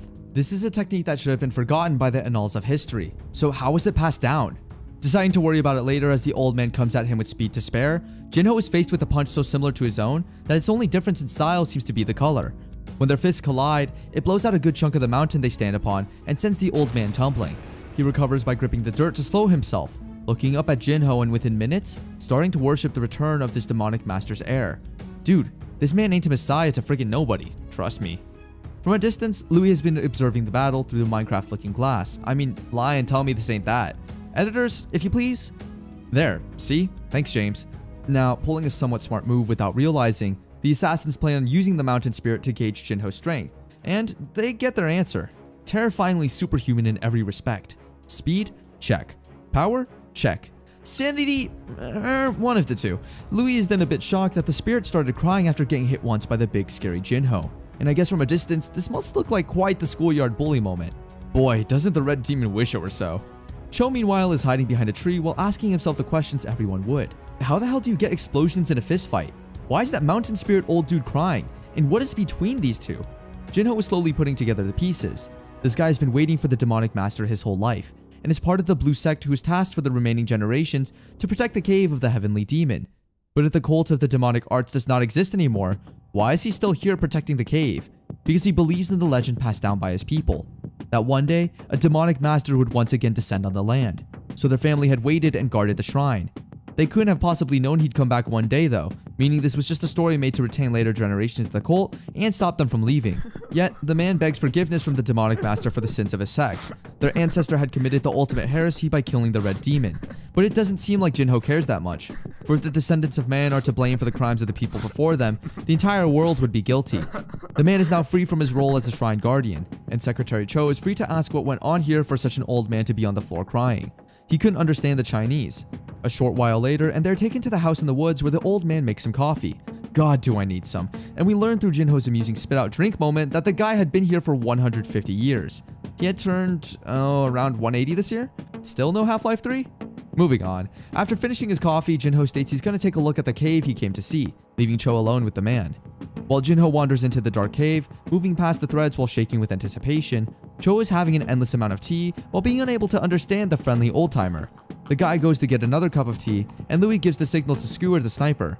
They nail Mr. Mountain Ghost in the shoulder, knocking him off balance and into the dirt of his wooden floor. This is all in front of Secretary Cho, who takes quite a short moment to realize someone has just been shot in front of him. They had seen the match of the century go down the gutter and decided to make their move for the time being. Besides, the spirit is probably 10 times weaker than Jinho and wouldn't pose much of a threat, while Cho was just an ordinary guy. That first shot wasn't about killing anyone. It was just damaging the old man and leaving the two defenseless so they could take hostages to dangle over Jinho's head. Meatball, the other assassin, would then go in and grab their two hostages to provide the aforementioned advantage, while Cho hides under a table asking the spirit if he's okay. He was just nailed by a 50 cal, use your brain please. Meatball comes in and Cho thinks he's Jinho. The big guy approaches this weak little secretary with intent to kidnap, though Mr. Spirit Man ain't having none of this. Meatball gets fisted through the wall while the spirit collapses from exhaustion, giving Cho a chance to get the heck away. A good man right till the end. Meatball stands up outside from the cave he's created within the snow, going back to look around inside. The two of them have disappeared into thin bloody air and left their assailants behind. Cho is hightailing it into the woods with the spirit dude on his back, just trying to stay away from the guys chasing them. Meanwhile, Jinho in the cave is having mighty fun looking around, but has spotted a small room off to the side, one that houses the sole reason he was there. The things that had called him sat idly on their pedestals, the red house and blue house swords. Cho cries over the body of the spirit guy in shock that the lonely vacation he had been planning with Jinho's approval had turned into a running game and murder of an innocent. The poor guy's glasses are wet and full of tears from those eyes. Meatball the assassin goes to collect his prey, both the unconscious old man and the very much alive Cho, but the secretary fears for his life enough to hold the broken piece of wood at the bad guy. Despite the warnings, Meatball gets closer and closer, prompting Cho to stab him in the stomach, which angers the guy. Meatball slaps the life out of him, calls on his boss, and Louis is pleased to hear this just as Jinho returns from the cave to find the shack in such a dismayed state. The demonic master instantly recognizes the man he'd met at the restaurant and has a palm rested upon a hilt of the black sword. I think that's the one named Red House. He asks where the other two are while Louis sits in front of the broken shack wall on one of the chairs he so unkindly nabbed. The inside being an utter mess, Louis cracks a joke while gesturing to the spilled blood of the old-timer that those two could be anywhere by now. A clever tactic, but you really don't want to piss this guy off, man. He's ruined someone's life for less, if we so kindly remember Youngsu and Myungil. They're with his men, but Jinho can't attack or run, or the two will die. He gives up his swords, for now, and Louis demonstrates that he has a sniper covering him. There's no way out of this predicament, and Jinho doesn't even sense killing intent when the bullet is shot, killing a nearby dead instantly by removing its head. Hey man, call this guy what you want, at least he was merciless enough to make it painless.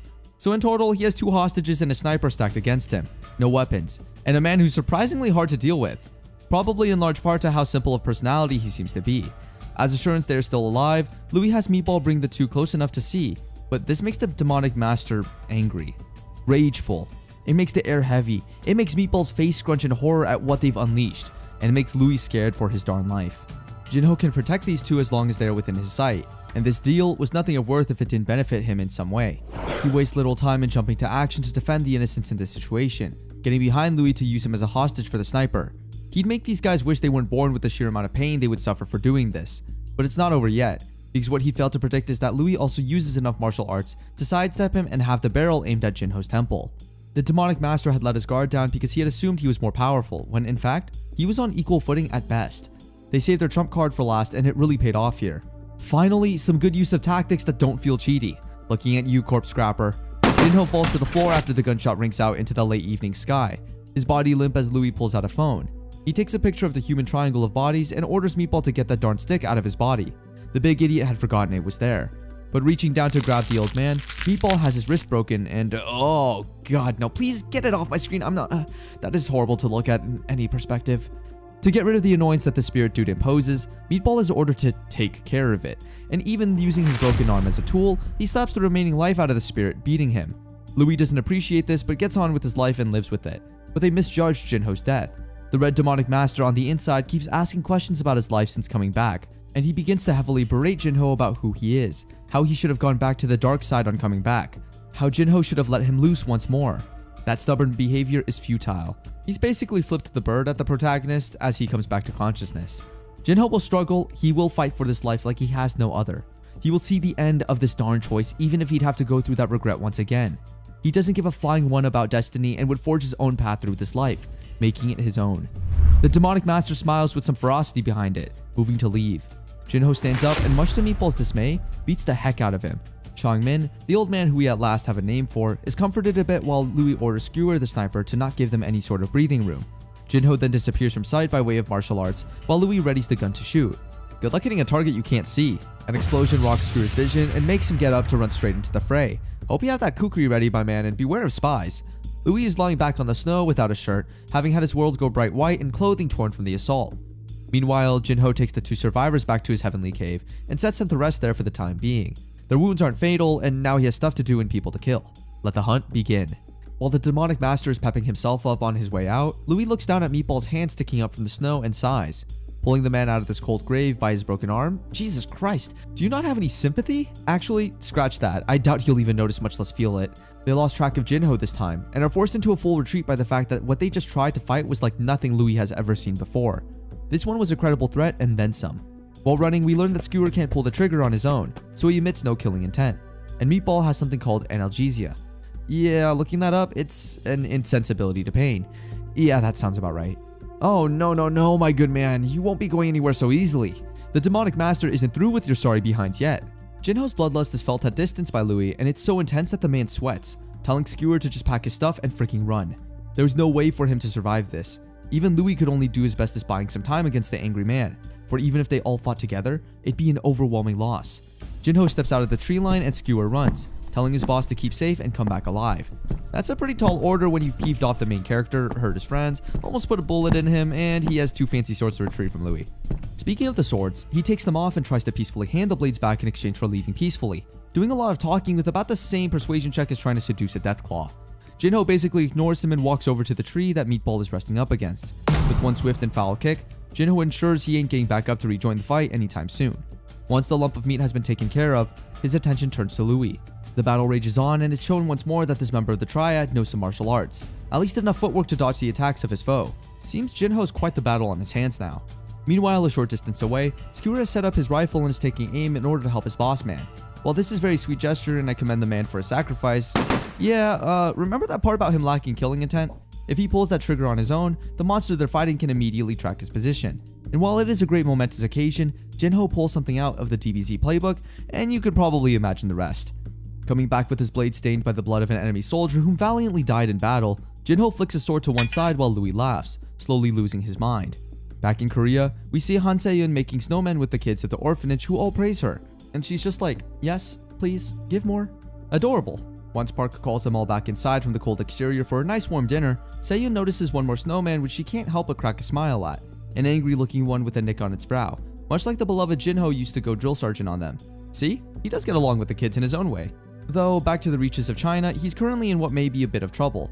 While the main man's slashes of the swords are indeed fierce and unforgiving to the maximum, Louis is at the very least able to keep up enough to dodge them while taking pot shots at the red-haired menace to his sanity. Though fighting him in close quarters is not an option when he cuts clean through the sword Louis holds in defense, so the only way to hurt Jinho is with the friggin' gun? When he's fast enough to predict trajectories and dodge bullets? That's a hard note for me, Chief. He's even got a maniacal smile plastered to his face while doing all of this. Pearly whites with a glowing red pupil to perfectly match his former title? He's actually enjoying the situation? No darn it. I can't think of a clever pun that won't get me demonetized. Though Jinho is intelligent and wicked fast, he's not immortal. The demonic master still has to stop for a moment when a grenade drops to the ground from Louis' coat, and he asks if the guy was too afraid to blow them up. Looking back up at his prey, who now holds a gun to his head, Jinho ducks and dodges a bullet just before he gets a knee to the face, still better than an arrow, and goes stumbling back about a meter. Or does he dodge? No, I think he just barely dodges there. Seems like Louis' footwork is better than he thought out here, cause that ain't from no kung fu class I ever seen. The jacket now has a clean cut through its left side. His left, not yours. And Louis takes out a syringe of something looking like adrenaline. Once more, while I can appreciate all the time and effort that goes into this kind of amazing artwork, the hideous veins and stuff creeping over his neck is just, no thank you. Now in some kind of steroid, the gun is pointed at Jinho from every direction, and about 30 bullets make their way toward him at once. Look, I don't care what kind of drug he's taking. You can't reload that fast, it's actually inhuman. And that little pistol of his doesn't have an extended mag no matter how you look at it. Using his sword to outright deflect all of the bullets, because of course he can, Jinho cleaves Louis through the chest with a severe enough wound that it be fatal. Jinho then asks why Louis is fighting so hard despite being injured enough for a slight breeze to kill. The only decent part of his martial art is the footwork, everything else is a mess. But in trying to attack, Jinho, while repeating that it was learned from a kung fu class, he gets his forearm chopped off up to the elbow and is thrown back in pain by the master, who is sick of his semantics by now. Asking what he'd ever did to warrant this kind of grudge, that he would attack so viciously and not lose his will to fight, it all starts to boil down to the fact that he murdered the other two members of his squad. What? Oh, they aren't dead. No, just injured enough to be crippled and regret who they had made an enemy of. Louis basically collapses into his back after hearing this, stating that Jinho should have said that first. This is why communication will always be the chief method to peace. Just use something better than the linguistics death trap that is English. I'm going to skip Louis' life story. Go read the manhwa yourself if you're interested. The name is Descent of the Demonic Master, so don't spam the comments asking, and get to the juicy part. He had learned those martial arts from someone in the city where he was raised, where a few bandit groups had decided to take it upon themselves to clean the place up of the homeless and depraved. When Louis had gone back to help a friend of his, the guy kicked butt and trained him. They only had the time to get his footwork up to speed before the man had to leave for some reason. Probably because he was losing his sanity, and if I had to take a gleam of a guess, it'd be because of the demonic chi that began to corrupt his mind. Though Louis doesn't have anything resembling a sect name or stuff like that, and he'd only attacked as retaliation for what had happened at the restaurant where he'd kicked the lights off the Triad's men. They hate the Martial Alliance. All of this happened because Jinho was impulsive and couldn't resist the desire to fight. Yeah, go figure. Feeling sorry for both Secretary Cho and Changmin for getting caught up in the middle, our boy isn't going to let yet another person be hurt and die from his antics. Slapping Louis' hands away, he uses the power of protagonist to fix him back up to a healthy state, also reattaching his hand without much thought to the matter. Sheesh. But at least he's benevolent to them, healing the people who came to kill him and sending them back alive. Jinho also awaits until the secretary wakes up from his cold sleep, explaining that he'd sent the men back alive and intact. Mostly. The two men then have an adorable bonding moment where the secretary shows just how much this trip has broken him, but allows Jinho a moment of forgiveness if they can still head to Macau before going back. In another part of China, The man who had been ordered to tail Jinho around since the airport, Wu Yuan, is explaining to his boss why he came back empty-handed this time around, keeping it fairly short because he was torn to shreds by the force of the demonic punch. And this Jinho guy wasn't some newbie amateur who just happened to know a few fancy hand tricks or kicks. He was using the arts of old, the ones that strike fear into every part of every human who witnesses them. Though it'd be better for Yuan's reputation if it was said that he got beaten by a practitioner of the demonic arts who had lost his sanity, as tends to happen when using these powers. But surprising the pants off the master, Sai Kachang, and Yuan is a voice from the other end of the room cloaked in shadow, one that rings of power and authority in the situation. Sai Kachang, why didn't you invite me to such an interesting story? This man is one of the top martial artists in the world, one of the 3 kings that rule directly over the martial union. Saying that always makes me think of union reps doing sweet moves to get around, or punching the disrespectful bosses in the face. Someone make this reality please, and legal. Anyhow, the Great Red King sits in a chair before them asking for more information on this new practitioner of the arts. Meanwhile, up on the mountain, everyone is saying goodbye and Jinho is informed that there are members of the Blue Sect all around the world, ready to drop by at a moment's notice. Giving the old man his phone number for any emergencies or anything of the like that may arise, Changmin puts it into his latest model smartphone and also asks why the heck they were doing such a climb down through the mountains. Huh? Don't tell me. Okay, yes, there is a road that would have brought them up here in 30 minutes flat. Jinho, you're an idiot. Meanwhile, somewhere in a hospital, Luigi is having his new prosthetic forearm installed courtesy of his sister, Lin Feng, who pays for everything. This is the best she could manage on such short notice, so he'd have to suck it up and live with this. The man is grateful to her, very much so, but also expresses his desire to leave the triad and open his own shop. Skewer and Meatball were in a similar position of being useless in a fight, and thus discharged from the group from the harsh battle. Though she had better leave before their big and very scary visitor comes knocking upstairs. You guessed it, the Red King has come to have some words with anyone who's been in battle with Jinho.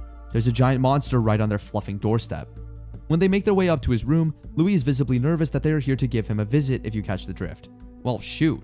Louis apologizes for disobeying their direct orders to not go after this marshal, to which Kachang says that they aren't planning to punish the whole Jungmu group, only him and his sister, the direct superiors. While this is fair because she's the one who ordered it and let him take the people to perform such a hit, he doesn't seem to agree and begs that she be left out of this. They can just take him as punishment. The Red King then shuts up his rather power-trippy subordinate, and an agreement is made that should Louis tell them everything he knows about the martial artist he'd fought, they would let his sister go without an issue. Once he's done explaining and using a few half-truths, such as Jinho being shot in the head, the Red King seems rather unsatisfied with the answers, like something is still bugging him. Such a martial artist as this wouldn't be so weak as to kick the bucket from a freaking gunshot.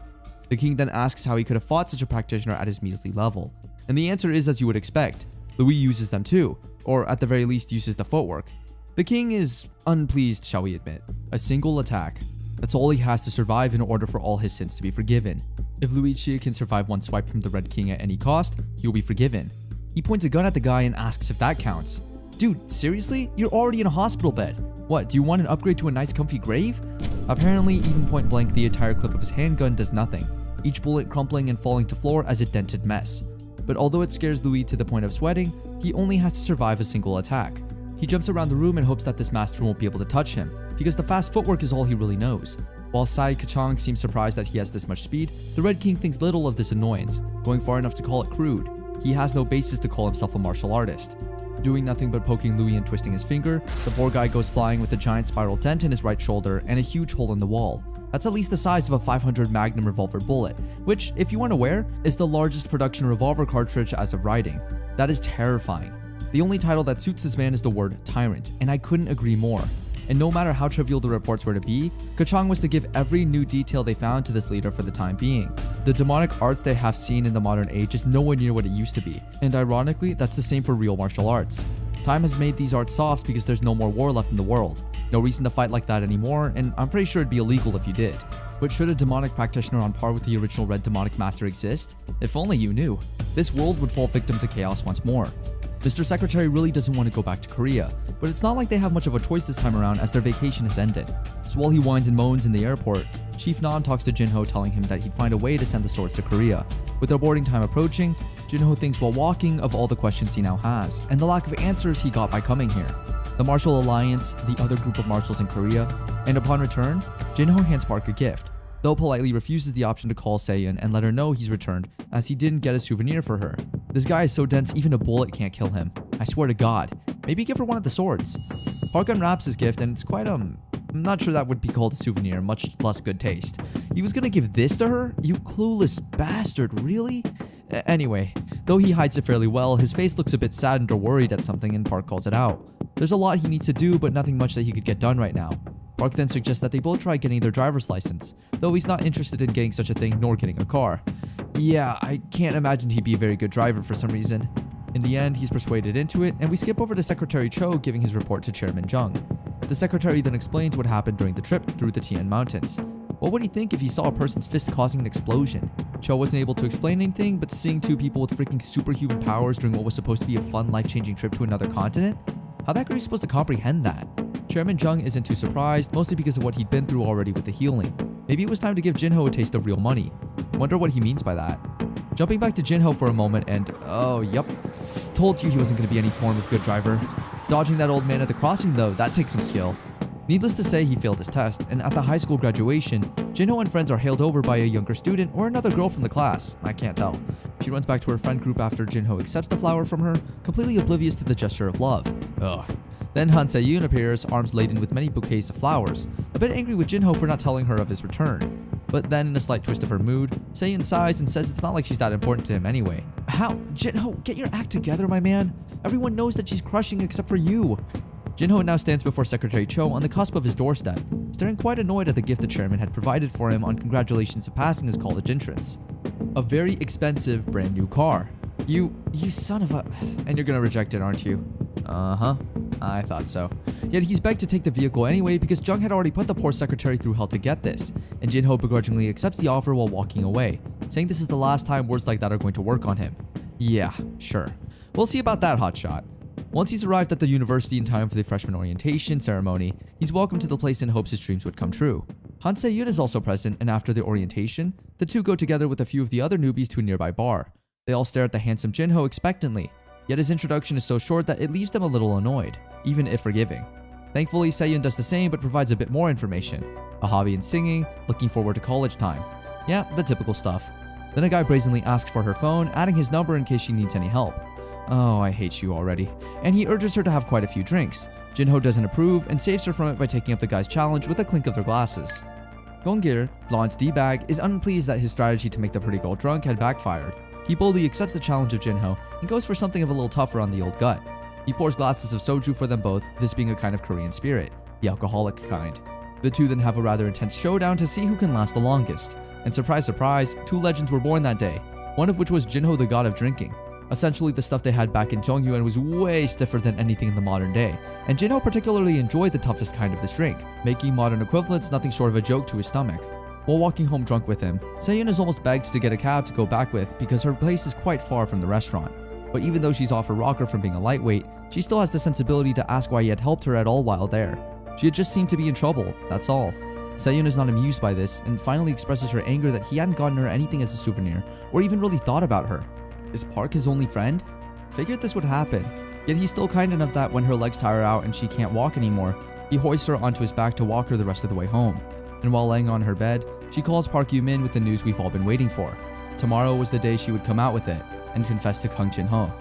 Except no, it wouldn't be, because Jinho then decides to drag Park out of a barber shop as a friend and shave off most of the bloody hair in preparation for something big.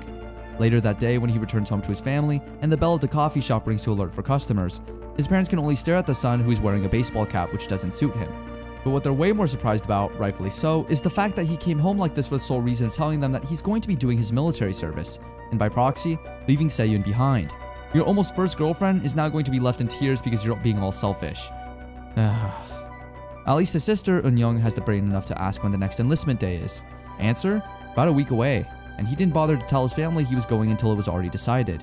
Though I can see his thought process here when Park had said to get things that you need to do out of the way now. Have a feeling this isn't what he meant? His dad is fairly understanding, although not happy about it, but his mom scolds them both for the sheer cold acceptance of this, while Jinho just looks like a goth teen in the background. Next up, he has to surprise his friends with this news, and that goes about as well as you would expect.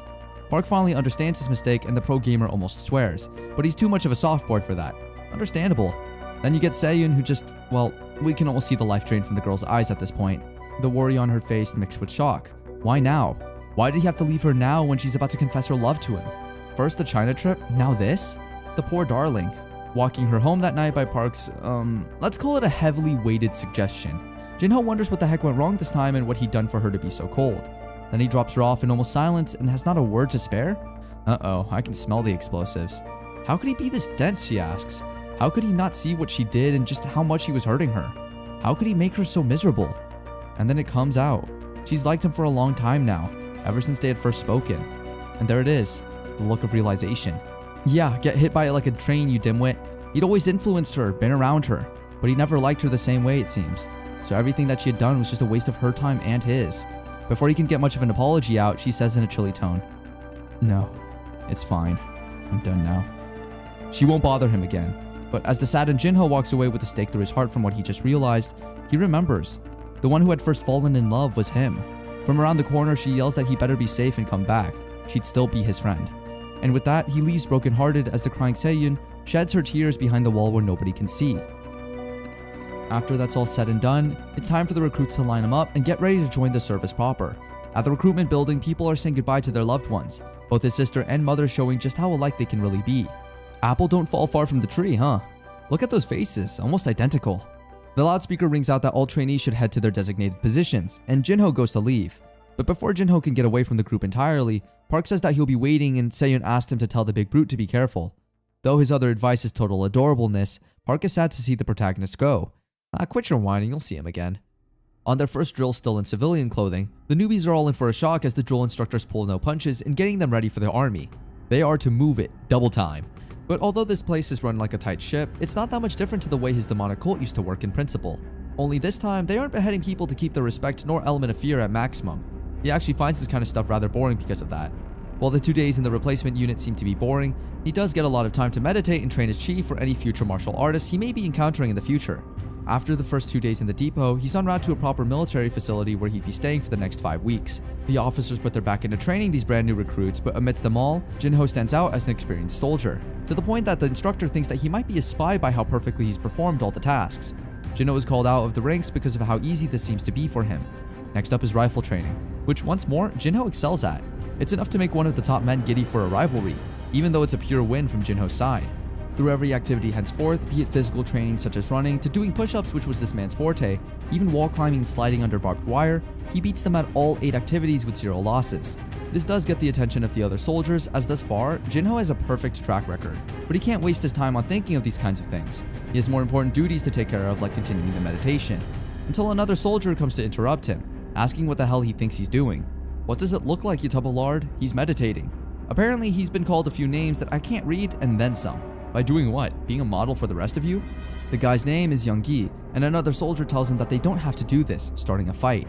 Gi doesn't seem to give a care in the world and says that he can't be the only person who has a problem with Jinho at this point. Apparently the rest of them are suffering because he's boot kissing the instructors 24/7 and being a good little soldier every waking moment. Jinho doesn't see the problem with this, and maybe I'm ignorant, but neither do I. He's just doing his own thing and getting on with life. He'll fix his actions, but only if Gi would let go of his shirt. With nothing but a look into his eyes, Jinho has made the man fear for his life, though an authority comes in at the moment they're gonna fight. Putting a stop to this BS before it begins is priority number 1, and while the soldier claims they were just playing around, the authority isn't pleased. The authority then demands that they are to get their personal affairs in order and not shoot the stuff with the boys. Do this again and they'd be marching the grounds for the foreseeable future. The Sarge then takes Jinho away to explain his actions, which in a nutshell are to be careful with presenting himself because the people here are all sensitive and raw. There's tons of weirdos here, so fitting in is paramount. Out on the grenade training range later that day, he goes through his memories and sees the one where Jinho shuts him down completely with just a simple glare. They're to follow the instructor's words and everything would turn out completely fine. He is told to remove the safety pin of his grenades and does so, preparing to throw it on command even if those people do annoy him. They yell to throw and he does so but grips the grenade a bit hard, bouncing it off the wall and underneath him. The instructor almost throws him over the safety walls as Gi can no longer move from pure fear and thoughts that he may die here. But thanks to Jinho's quick movements, there's no need for alarm. He throws it far enough in a single swipe that nobody was hurt, just Gi's pride, and that's the most painful thing of all to hit. But aside from being chewed out, he's also rewarded with all the sweets from the other recruits. Nice, man. The next day, they are all put into training against the use of chemical weaponry, and are told to remove the filters on their masks presumably to train their natural resistances. Not only does this stuff sting their lungs and skin, but it's the trainees' first time dealing with this kind of torture. But if this is nothing more than training material and it was worse than what they had to go through back in Zhongyuan, just what in God's name was the real stuff like? I don't think you or I want to know, buddy. But when called out by the drill instructor on hand, he says that this kind of training is not a problem for him. They're all forced to take off their helmets for this then, just because he can survive a bit more than everyone else. Military be harsh, bro. Annoyed, tearing up eyes, running nose, he still stands strong through it all. But later, back in the dormitories, he's getting chewed out by a guy who has a problem with him. Is he seriously so dense to not know what saying not a problem in those circumstances would mean? Because of him, everyone had suffered, even if he apologizes. Welcome to the demonic master experience, buddy. No refunds. But it's not like he was doing it with bad intentions. He's just being honest with the instructors, plus he's twice as bloody strong as you. The soldier who got a bone to pick continues. Has anyone even seen Jinho even attempt conversation in the past 3 blasted weeks? For the first time, Jinho begins to wonder if there really is a problem with him compared to other people. The only thing that comes to mind for me is the trauma he'd gotten making him outwardly cold. Living in solitary for the majority of your first life after your family had died, and having memories of killing yourself? I can wager it'll do that to a man. And then out of nowhere comes a surprise savior, Young-gi, who says to leave the poor Jinho alone. Even though he was the one to start having some problems with Jinho, his thought in the hospital had revealed that the guy was doing his best and always apologized for the perceived problems he'd made for the others. No human could be perfect after all. On the last day of this hellish ranger training, the boys are marching through the woods. Their break is right ahead of them, yells the commanding officer to inspire his boys. They yell back in camaraderie, but everyone is tired and long overdue for a good rest. Right now, Jinho is the only one who looks okay, and even the instructors are freaking out about this. Still marching by evening, Taeho has the last of the water within his gourd, and his commanding officer warns him that they have miles ahead of them to walk. They call for the squad leader since the poor boy ain't looking too good. The SL has to make a call here since the company commander said they've basically earned that break so long as there ain't no stragglers, and then the kid collapses out of stress and exhaustion. Everyone stops and rushes back as he falls to the floor. Taeho basically seeing white at this point as his overworked body burns. Even the big commanding officer in red comes back to see what's going on, asking what's happened. Taeho says he's willing to complete this march and they get 10 minutes to rest. The squad leader wonders what to do as they will obviously never put the break above a person's life. But if they miss best squad, everyone will blame him for it. Then Jinho comes up behind the leader and asks if he can help the kid through the rest. Time to play a good soldier, boy. Picking up Taeho over his shoulders, Jinho carries his fellow soldier like a human scarf with relative ease. My dude just became a training weight to the pro tag. The squad lead says he doesn't have to do this much to get them to the end. Just let the poor guy down. Fine then. Moving on, Taeho apologizes for what happened back there while they continue marching through the night, and the boy still feels horrible like he wants to lay down. He knows everyone would hate him for slowing them down, but that would still be better than walking. No, it wouldn't. Taeho has some water that Jinho has barely touched, and he's caught up as he stumbles over a rock. Shippers, be gone. James, watch the comments. Corporal Jun is helping him up, and the squad leader says that he can give up if he really can't do this. Nobody would hold it against him. They're all in the same squad after all. But this sparks the boy's passion and he's ready to finish this, regardless of his tiredness. They're all in this together as soldiers. Come on boys, just a bit farther. Our riders need some better action to use around here. It's not surprising that after that march, they were elected as the best squad, and Jinho was chosen as the best soldier, so he'd earned an extra 10 days off. If they count his extra scheduled break with all that, it would go from 20 to 30 days, a full month of service break. A few changes after that training happened in his military life as well, such as a promotion to private first class. Second was that he was no longer the newest guy in the ranks. Jinho gives the poor kid a rundown, telling him the bed is still dirty. His fellow soldiers warn him not to be so harsh with the new guy, and their squad lead assigns Taeho to take care of the new guy for the time being. Then Jinho gets a call at the administration office. When he answers with military designation and the like, it's Park Yu-min who is calling about something regarding Sister Lee. Oh no. After hearing some sad news about her, at least that's what I get from seeing his face, Jinho promises to try getting out as soon as possible. He asks the sergeant if he could start his break a bit earlier than anticipated. Secretary Cho is already waiting for him outside the gate when Jinho goes to leave, ready with a car to take him away. They confirm Sister Lee is doing better after her surgery, but her condition had recently relapsed and put her into a terrible state. And is there absolutely no chance of her getting any better? Well, all Cho can really do here is apologize. He had said to leave the rest to him, yet it all turned out like this. But it wasn't his fault. Despite his protagonist's words here, it ain't Jinho's fault either. Sometimes these things just happen. He's taken straight to the hospital where Park is waiting, and the boy also seems to think that it's his fault. The two of them go up the building through elevators and manage to get to her room in record time. The sister is lying back in bed in horrible condition, her skin paler than before, and pipes sticking out of her nose. She asks to have a few words alone with Jinho, who takes a seat and holds her hand. It's so cold. There's nothing he can do to help anymore. Back that night, she had realized he did something to her. She just wanted to tell him that the feeling was warm and soft. Warm?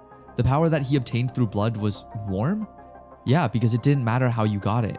It matters how you use it. He'd done so much and she was sorry to show him such a miserable face. But just like the kindness he had shown her, reminding that people do still care about this sickly old lady, she hopes that he can grow. When he comes out of the room, the sister had fallen asleep, and they should start heading back to the orphanage. Jinho walks off, leaving Park to think about his friend. Later that night, while all the cute children are asleep, he sits alone on a bench nearby. Park had gotten the two of them some nice cold drinks, and the young adult thanks him for coming. Why aren't the kids sad about this though? You'd think they would be the most affected ones, but as Park rightly and kind of morbidly points out, they're all used to losing someone already. When you live in an orphanage, you just get used to things not going as you want them to. Why is he the one making more of a sad face at the question? Oof, got you there, bro. But anyway, Park now has to go back to his game practicing to earn money for the orphanage. Oh, he's drunk. Okay. Oof. But this makes Jinho start to question his life choices. He doesn't want to live normally. He just wants to live a life different than what he had before. The only thing that's changed about him since way back when was the realization that he cannot live alone. He has to rely on other people to survive in coexistence. When he's back in the military, Jinho is again called to the administration office for a phone call, and it's Park once more. But this time with the sad news we were all expecting. Unfortunately, Sister Lee had passed away a few moments ago. Jinho is sorry that he couldn't be there with Park in this trying time, and the kid asks why he would be sorry. They could just visit her together when he got out. Thinking back to her words, Jinho remembers everything the kind old woman had said to him to the point she was no longer living, especially the hope that he could become a person who would tolerate the weaknesses of others. Jinho then notices that the two of them, him and Park, had never tried to cheer one another up with words, because they knew better than to formally give words of comfort. May the old lady finally rest in peace, as her long fight with the world was finally over. And back on track, Jinho asks the new rookie why he's not been done with his washing earlier. Okay, so that's how you want to segue this, huh? Jinho had told the rookie after his apology that there was no need to hide his mistakes, but Taeho pulls Jinho to one side and says to just leave the new blood alone before he starts getting ideas to go AWOL. And indeed, in the next few frames, we show just how bad Jinho's instructions have gotten. Also, he's apparently a corporal now? What? Okay then, anyway. Out on the range again, their team lead says that the battery is going to have a combat effectiveness evaluation soon, so everyone better be on their toes during training. Their exercise is about setting up the howitzer on location, and they have only a few hours to get the 7-ton mass of steel into position. Jinho notices that his private first class isn't feeling so well, but ain't no way he's going to admit it to Mr. Perfect. As the squad lifts the heavy machine, the new guy doesn't feel so well and ends up tripping over his feet. The heavy spade they're carrying is about to crush his leg, but Jinho one hand lifts it out of the way. That thing is 80 kilograms. Later within the dorms, the newbie Jang Jae-hwan is yelled at for not telling his superior officers that he's sick. He was the luckiest man alive that Jinho was with him, or that thing would have done some serious damage. Said Protag pipes up that they should leave the poor boy to get some rest, which is a good idea. The corporal would go back and give his report in, while Jinho stayed here to keep an eye on Jang, who thanks him for the save earlier. This whole time, the private first class wasn't sure of him, but after today, he now understood why Jinho kept such a tight ship. He rarely talks, and it's hard to start a conversation with someone who has such a stoic face. Jinho finally realizes that people find it hard to talk to him, and thanks the newbie for telling him this and being honest. He's still got a lot to learn and isn't used to living in any form of group, but he doesn't want to remain like that forever. He wants to change, and that's as good a start as any. But just like that, his time in the military was also starting to come to its close. 9 months later, the cameras are rolling, people are cheering and dancing with signs at a function, and a really pretty girl is up on stage singing her heart out for the masses. Once it's over and Eunyoung climbs into the car with her manager, she gets double messages from someone who just won't seem to give up. Ignoring the dude, she asks the manager to clear her schedule for Wednesday next week as her brother was coming back from his service. Meanwhile, back in the military, Jinho is still being a hard butt to the poor Jang, saying his floor is too dirty. The soldier swears, asking why he's doing this when he's getting discharged the next day. With the rest of the unit behind him, they all yell that Jinho is being a bit too much here and he could just go home if he didn't like it. Turns out Jang is already a sergeant, and then in from the door busts in Taeho, asking the big dude to hide him from the evil squad mates in tow. They're trying to do a celebration beating on him, which they masked as trying to massage his back since he said it wasn't feeling too well. Jang suggests with an evil grin that they try this on Jinho too, but he's called to the battalion commander's office before anything else can happen, and he's very quick to walk out of the room. Guess you just need to put a pep into his step, huh? But despite him leaving right now, he's nothing short of a legend in their battalion, making all the superiors shut the fluff up by being such an overachiever. Not only did he tank all the bad customs of their unit, but he never once did them to the newbies. Besides, they all benefited from his breaks, now didn't they? Soccer, basketball, wrestling, he did them all and dominated every field he was put upon. Yeah, that sounds about right. He just swept up all them prize breaks for his own unit and handed them to his unit on his silver platter. Well, they should at least get ready for his goodbye party. But not with any frozen food, time to bring out the big guns. Delivery. In reporting to the battalion commander's office, Jinho is brought in to have a convo with the head, but strangely they address him as sir, like he's the older one here. That would only be natural, says the commander, as Jinho had indeed lived longer than him as a returner. Oh ho ho, we got one, boys. But there's nothing to fear from this old soldier. He's just a normal person like the dude sitting in front of him, and maybe a marshal. Did Jinho ever really approach him with a sense of purpose? No, but the man's master does find Jinho to be quite special. Once a person has power, they tend to display and use it. But he stayed clear of that during his time here in the military. Despite the fact he was capable of high-tier violence, not once did he ever try and do as such. Anyhow, why does this buffoon of a master want to meet him? to learn everything about him. Yeah, Jinho ain't having none of this. He warns the old man once that he never used his power because it has no place left in this world. But if he's already hallucinating with his little chi, then he ain't a marshal after all. He leaves shortly after and states rather bluntly that ain't nobody messing up his life this time. Waiting outside of their military base is the secretary who congratulates her man on finishing his service. He'd give them both a ride back to the city. On the way, Big E had fallen asleep in the car, and Jinho checks his phone nonchalantly to get the latest news and ads for hotties within 5 kilometers as everyone does, you know. Then he sees something which makes his blood run cold, and poor Cho has to squeak out a reply on where Kang Eun-young is. His parents warmly welcome him home from military service, but when he don't look too well, he shows them the phone as the reason. His mother tells him that his sister should be on stage by now, and when his father sees what's on screen, he basically gives the clear for Jinho to bring her home. Now.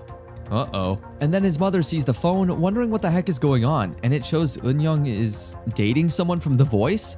Oh, protective brother, here we come. Her manager tells her that he can pull some strings to change her schedule around this time, but she says she can do it. Changing anything now would only make things even worse. He recedes, and once the broadcast is over, he'd send out some articles. She'd been through so much in becoming a celebrity, and then some crazy man had to go and ruin her whole career just because she said hi to him? Somebody about to pay through their behind here. She only has to hope Jinho ain't found out. Sure, let's roll with that. She goes up on stage to do her performance, deciding to follow her brother's advice and just not give up on her dream. And who should be in the crowd but the scary man himself? I swear, he's pulling a Giga Chad face under that shadow and we just can't see it. She immediately regrets her life decisions. He's telling her to come down off the stage? No. The song is about to start and this is a live broadcast. But he, let's just say, doesn't give her much of a choice in the matter.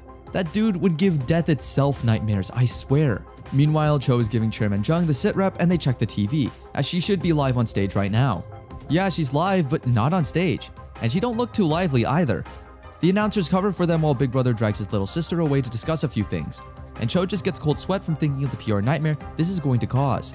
Poor Jung is just an observer. He asks what is happening right now and Cho is doing his darn hardest to get all the details on the situation. There's a live feed interview with her going on right about now. And Jinho is the one answering questions. He basically retires her on the spot. Feels sorry for the girl. And Cho asks the chairman if there's any way he can use company funds to... Do you want to be fired? Is the only reply. Kang Se-a, the latest rising star in the idol industry. The recent livestream incident basically made her the hottest topic in the entire country. Though unlike how experts predicted that her career was doomed in its infancy from this, the public opinion was slowly tipping in her favor. And all of it was because of Cho Kyu-min, our favorite secretary. One who asks himself why the chairman scared him like that if he was just going to help in the end anyhow. Cho is about to teach that Jun-young guy from The Voice a lesson in who you can and can't mess with. Meanwhile, Mama and Papa Gang are figuring out that the guy was apparently trying to flirt with her. But Jinho isn't having any of this. How does she explain meeting him at the bar? Oh, here we go. She could have just been practicing or rested at her place, but instead she went out drinking? Oh, give it a break, Drill Sarge. You ain't in the ranks anymore. He believes she should be rightfully punished for this and have her quit her job as a singer. Whoa, hold on there, you big moron. Are you about to go and make everyone hate you again? His parents both agree that doing that would be way overkill just for going to a bar. She's an adult, a bit of alcohol is nothing. But that doesn't leave her off the hook for this. It seems their daughter is lacking social experience from going straight to being a singer after high school.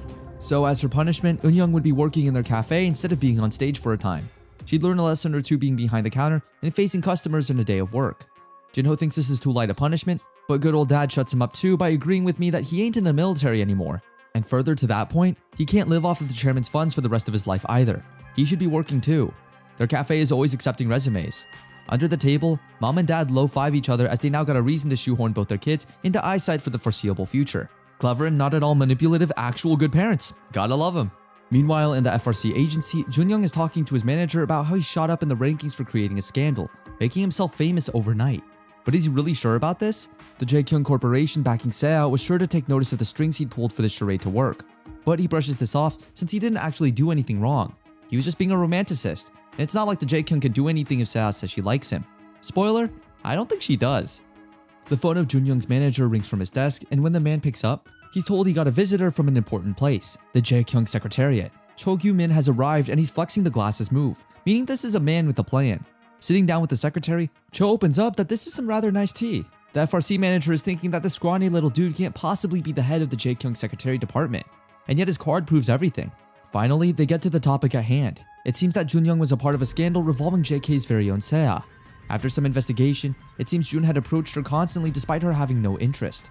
Kang Se-a's agency, and of course the VIP within the K who supports her, finds this quite disturbing. By VIP, does he mean Chairman Hwang Jung-hoo? Asks the FRC manager. Cho just cleans his glasses while the manager breaks into a stream of apologies. But Jun tries to play off that he didn't exactly do anything wrong. So he'd just be more careful from then on. You ain't getting away with it that easily, you creep. Because of circumstances, Cho had taken the liberty of doing a few background checks on them. The FRC agency president, Han Sung-gu, had forced his idols to service a bunch of company reps and he'd extorted cash from them under guise of training costs. And Jun Young had quite a history with some of his contestants, not to mention him planning the recent scandal all on his lonesome. Jun tries to say it's a misunderstanding, but again, our favorite secretary isn't listening to this. You miss what they're saying? You get him.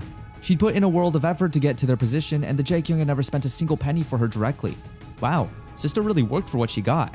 Jinho should be a proud big bro. But the point is, Cho knows how hard she'd been working because he was right there with her the entire darn time. This boy showed his fangs to the wrong freaking person. Time to get what he deserves. Attaboy, Cho, give it to him. But while this is all happening somewhere in China, a certain person is sitting down with a healthy breakfast and watching the news scoop of what had happened in Korea. While they raise the copper spoon to their mouth, the image of Jinho must flash on screen, because they drop it then and there. Oh hey, it's that one dude who tailed Jinho from the airport. Wu Yuan. Oh wait, no, now they know his identity, shoot. Showing the picture to his big boss, Sai Kachang, says that his subordinate had confirmed it for them. This was the same dude who beat him up so badly. The Red Giant is sure that this demon won't go down so easily, so he's planning to go to Korea himself to take care of this himself. But Sai managed to convince him otherwise, as there's a sleeper he has left in the peninsula. It'll lower their influence in that region, but that's okay. On top of this, they now know his sister is a pop star, so they could even leverage that to... Okay, no they can't. Big guy don't like that. At least he has a moral compass. It seems that Sai really wants this man taken out, since he'd only follow the Red Giant for now. Meanwhile, Cho is considering his life choices as he's forced to do some dishes at the Kang Cafe, having only come there to talk to Jinho. People were piled around the corner for entry, and the boys are staring longingly at Kang Eun-young, hoping that she'll look in their direction. She sweetly replies that she's working right now, but she ain't the only one getting plenty of attention. Jinho is being inundated with compliments and fangirls, despite being the coldest man on the planet. And Park? Well, I'll let your eyes do the work. I know what the author was doing here, but a dress doesn't suit him.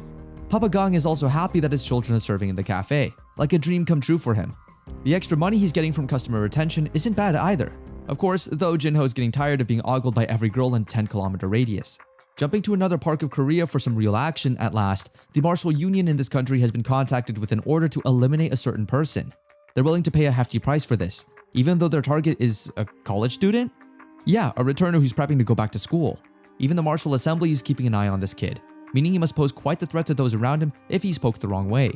They would call the big guns for this opportunity, someone named Astray. 2 people later go to retrieve this guy for the mission, being in the slums of some back road in fancy tailored suits. One of them didn't want to have to come here again, darn it. His nervousness makes the other dude question just what they were stepping into. He'd best be careful unless he wants to end up on the bang end of a fiery fist of demonic chi. This dude no longer lives like most people in the light. So you're telling me he's a Reddit admin? Sounds right. They enter his room calling out for him and the door closes behind them. The union leader had sent them an order. Yes, it was a killing order, and this dude was now completely alone in the room as his comrade had just gotten slaughtered like a pig in silence. Let's just say Jinho has a nutcase on his trail. Driving at night in his fancy Kia, a guy is telling his girlfriend not to worry so much as he'd only had a few bottles to drink. It should be fine. No, that's not how drinking works. Then he runs a person over and asks why she let him drive drunk in the first place once the car comes to a skidding halt, and the guy gets out to check that they didn't hit anyone. Classic horror movie setup. There's nobody on the roads ahead of them, but he doesn't get to just climb back in and drive away. A clawed hand reaches down and grabs him, and after some horrible screams and murder, the woman asks why he's doing this. They're scaring her, stop it. But if she's really scared, then she should scream for him a bit more. That ain't a human anymore, chief. That's a sleep paralysis demon. Meanwhile, in the Gun Cafe, Jinho is taking a short break from his involuntary service and having a gloomy expression while doing so. Some people come here just to see him, and he could smile a lot more to brighten their days. He's not a puppet, you dolts. A few girls take selfies with the morbid-looking dude while he remembers the last family meeting.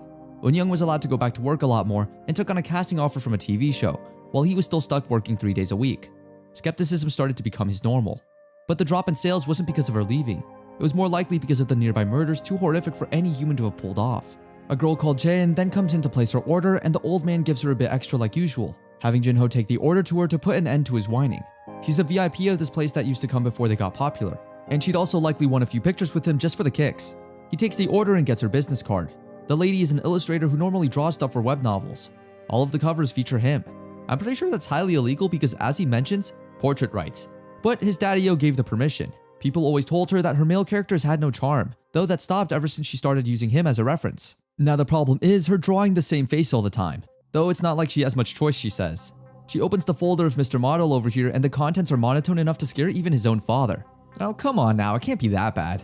Apparently it is though, enough that his dad basically orders him to strike some poses for the woman to photograph and uses more references. Later that day, when she's done with all her stuff and is packed up to leave, the woman begins walking home and his dad says to be proud. He did a good thing today. Yeah, he did. But unfortunately that kind lady isn't going to be drawing anymore, because she runs into a stray on the way home and gets clawed presumably to death. His dad decides to go out with a few friends that night, saying Jinho should take a taxi home that night. Jinho tries to protest that it's in walking distance, but no, taxi. The murderer is out there. But while he goes out for a walk and thinks about the day's activities, specifically how such a thing is happening within such close proximity to his own family, the protagonist catches the scent of blood on the wind. He follows the scent through the streets and back roads to a park nearby where it gets clear enough that he's sure it's here somewhere. And then he spots her. The mangled corpse of Jaein, blood everywhere. Her glasses and camera fallen from limp hands, and a body probably without its head, which we don't get to see thankfully. To think this could have happened to a person so nice as her, it's sickening what some creeps will do to good people. Her outstretched hand drips blood from the bricks and we fade into the scene of Jinho and his old man in the police station answering some questions. There's nothing they can tell the cops beyond what can be found out themselves. Papa Gong looks solemnly at his son, sad that the boy had to see something like that after just meeting her. Once the incident was confirmed as one in the chain and a serial killer had been identified, things in the area changed rapidly. People barely wandered out during the day, and the customers they had dropped off sharply. Jinho hears some gossip already spreading of the last victim of the murderer coming to this very cafe. Maybe they ought to be careful too. Probably, unless you want to end up as a corpse. Someone is going to pay for messing with Jinho's life again. But before that, a cute girl in her floral dress comes wandering in looking for him. They don't talk to reporters, but she isn't one. Doesn't he want to know the culprit behind this incident? Oh, she's smart. And out back, she explains that she's come to meet him as a member of the Korean Martial Assembly. They're interested in having a friendly relationship with Jinho, which after seeing what he can do, no, yeah, fair enough. He's much less than appreciative of the darn marshals coming into his life again, and he's getting mighty sick of having to repeat himself over and over again. Does he really look like that much of a joke to them? Are they just going to ignore his words over and over? Did she think he would react with joy if they stepped in using the information as a bargaining chip?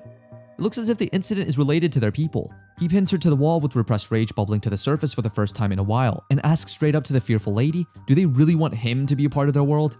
Can they really handle the red demonic master returning to them?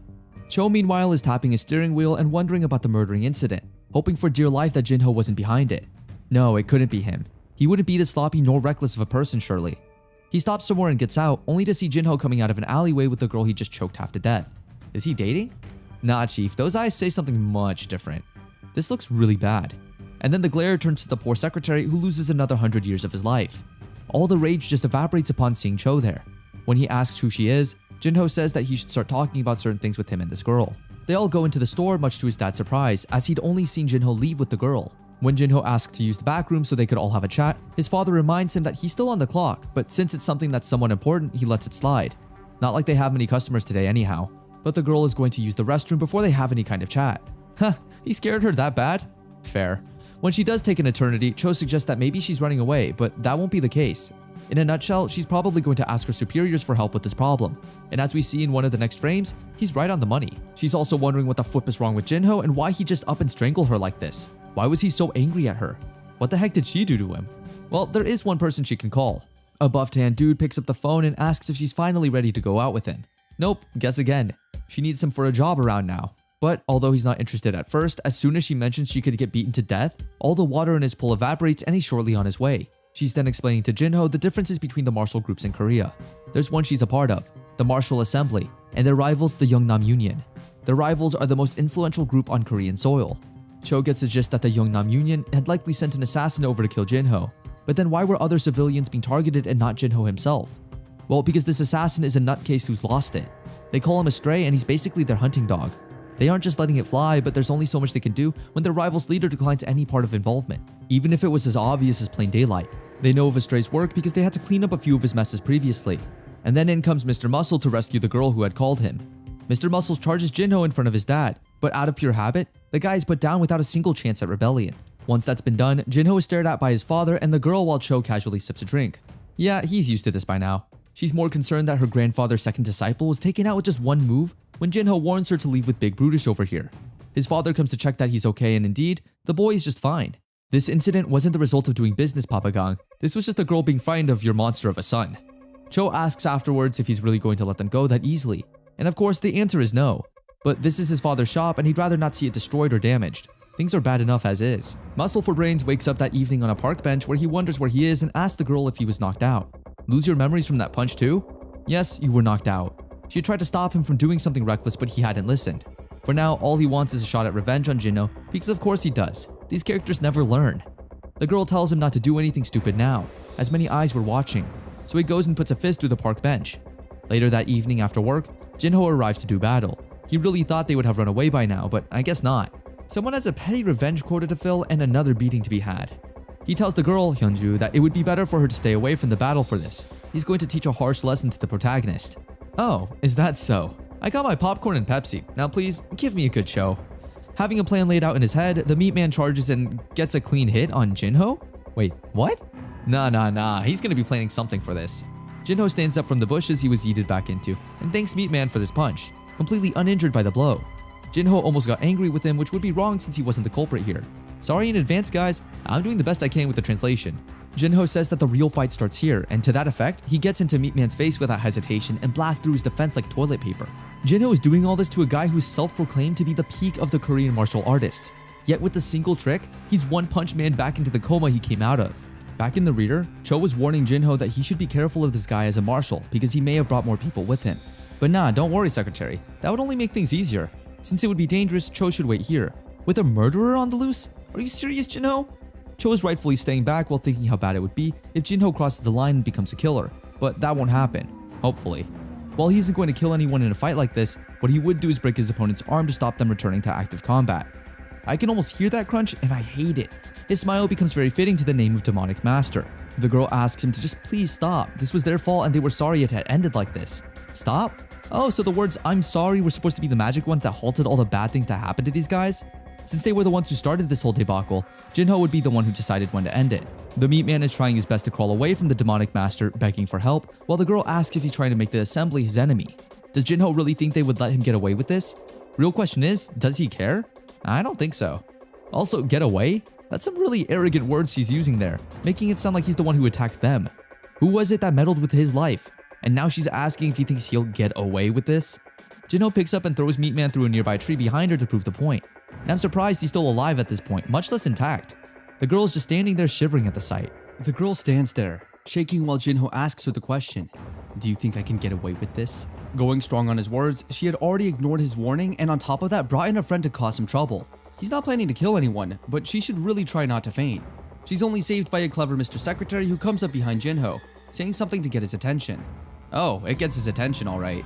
The Red Demonic Master only has to turn around and look at Cho to see the poor guy blue in the face.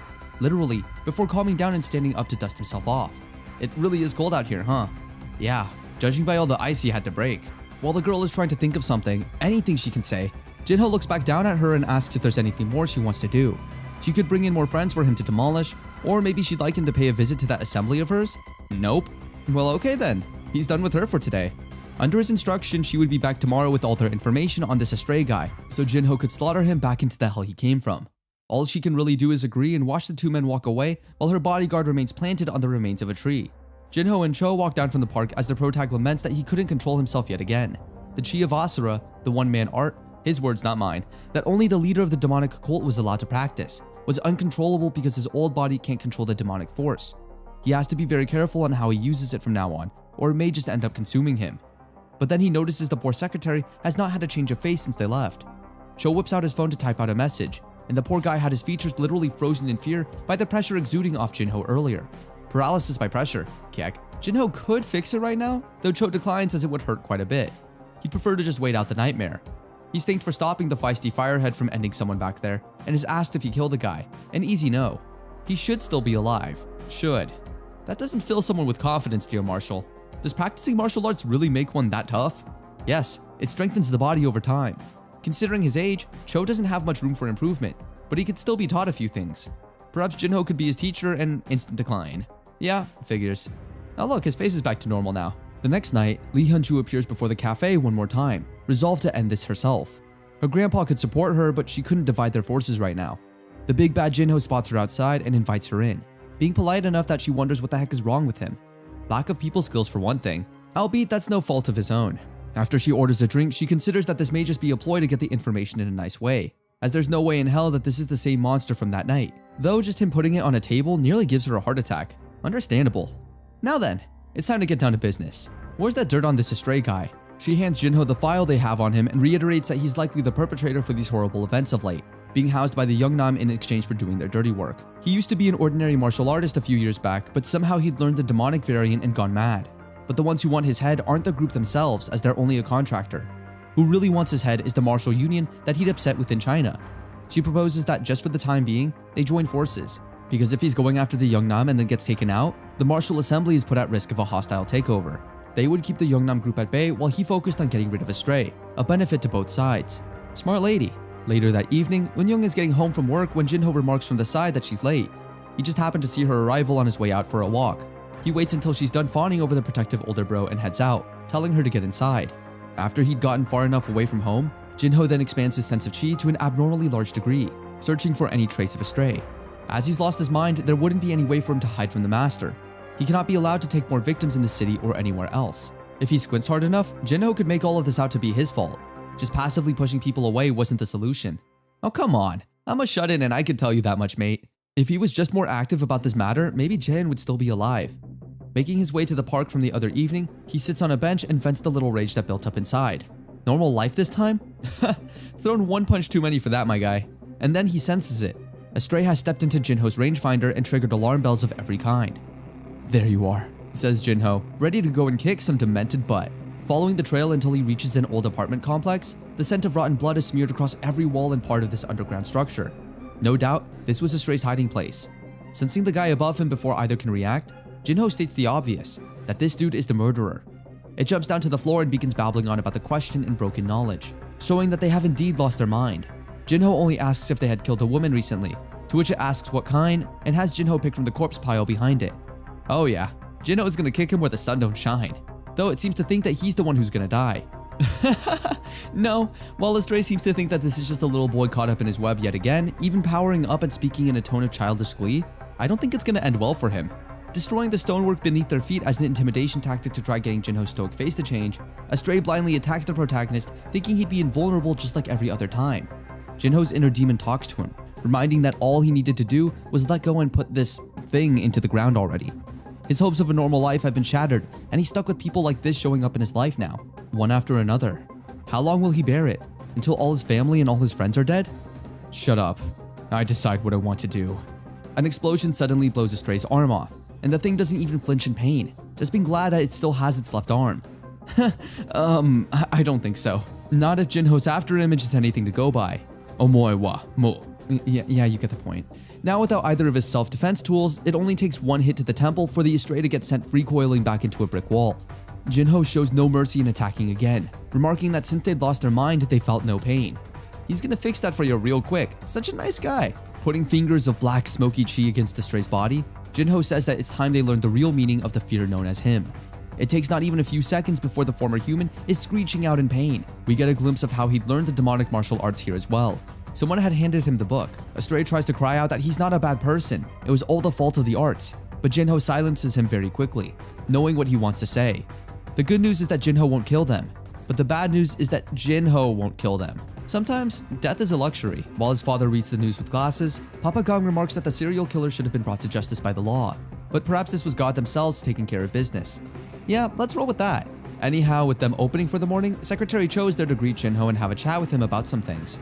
Almost immediately, he calls out that the serial killer is dead and suspects Jinho of doing the deed, which he absolutely seems guilty for. But the topic is then redirected to why Cho was here looking for him. And apparently, it's some kind of good news. Since he's done with his military service, college was next, yes? Yes, but before Jinho can mention what his plans are, Cho brings up that he may be having a hard time earning school credit this season. So today he had brought Jinho a plan to get that credit in this current situation. What are you, a suspicious salesman? After Cho has pulled out all the papers, he says aloud that Jae-kyung would support him with full payment for a startup. Jinho stops him right there and to ask, why a startup? In short, Cho plans for Jinho to use the credit system that the Jae-kyung University has in place to get some real experience. But sadly, Jinho is going to be taking winter classes instead. He doesn't need this extra work when he can just go back to school like everyone else. The more he thinks about it, the less efficient of a way it becomes to gain those credits in comparison to just doing winter classes. He ain't doing the startup. Sorry, secretary. Cut back to Cho's conversation with Chairman Jung, and we learned that the two are planning on having him in Jae-kyung's management. The big boss assumed Cho had a plan in case he was refused as well, and is told not to worry. But can you take a guess at what that plan B involves? Becoming a toddler begging Jinho to do what he wants. That's what. And I thought Astray was a man-child. At least he had insanity as an excuse. But no matter the crying or nagging, he just won't give in. Cho even tries the old, "my job is on the line" tactic, which does nothing but annoy the protagonist even more. What they don't seem to realize is that everyone out front can hear them, as nothing here is soundproofed. Mama Gong then comes in looking a little frantic, asking if Jinho is busy much today. No? Why? Well, when he comes out with Cho still attached to his leg like a bad tumor, she asks him to deliver some compact foundations to his sister in need. Okay, and where is she now?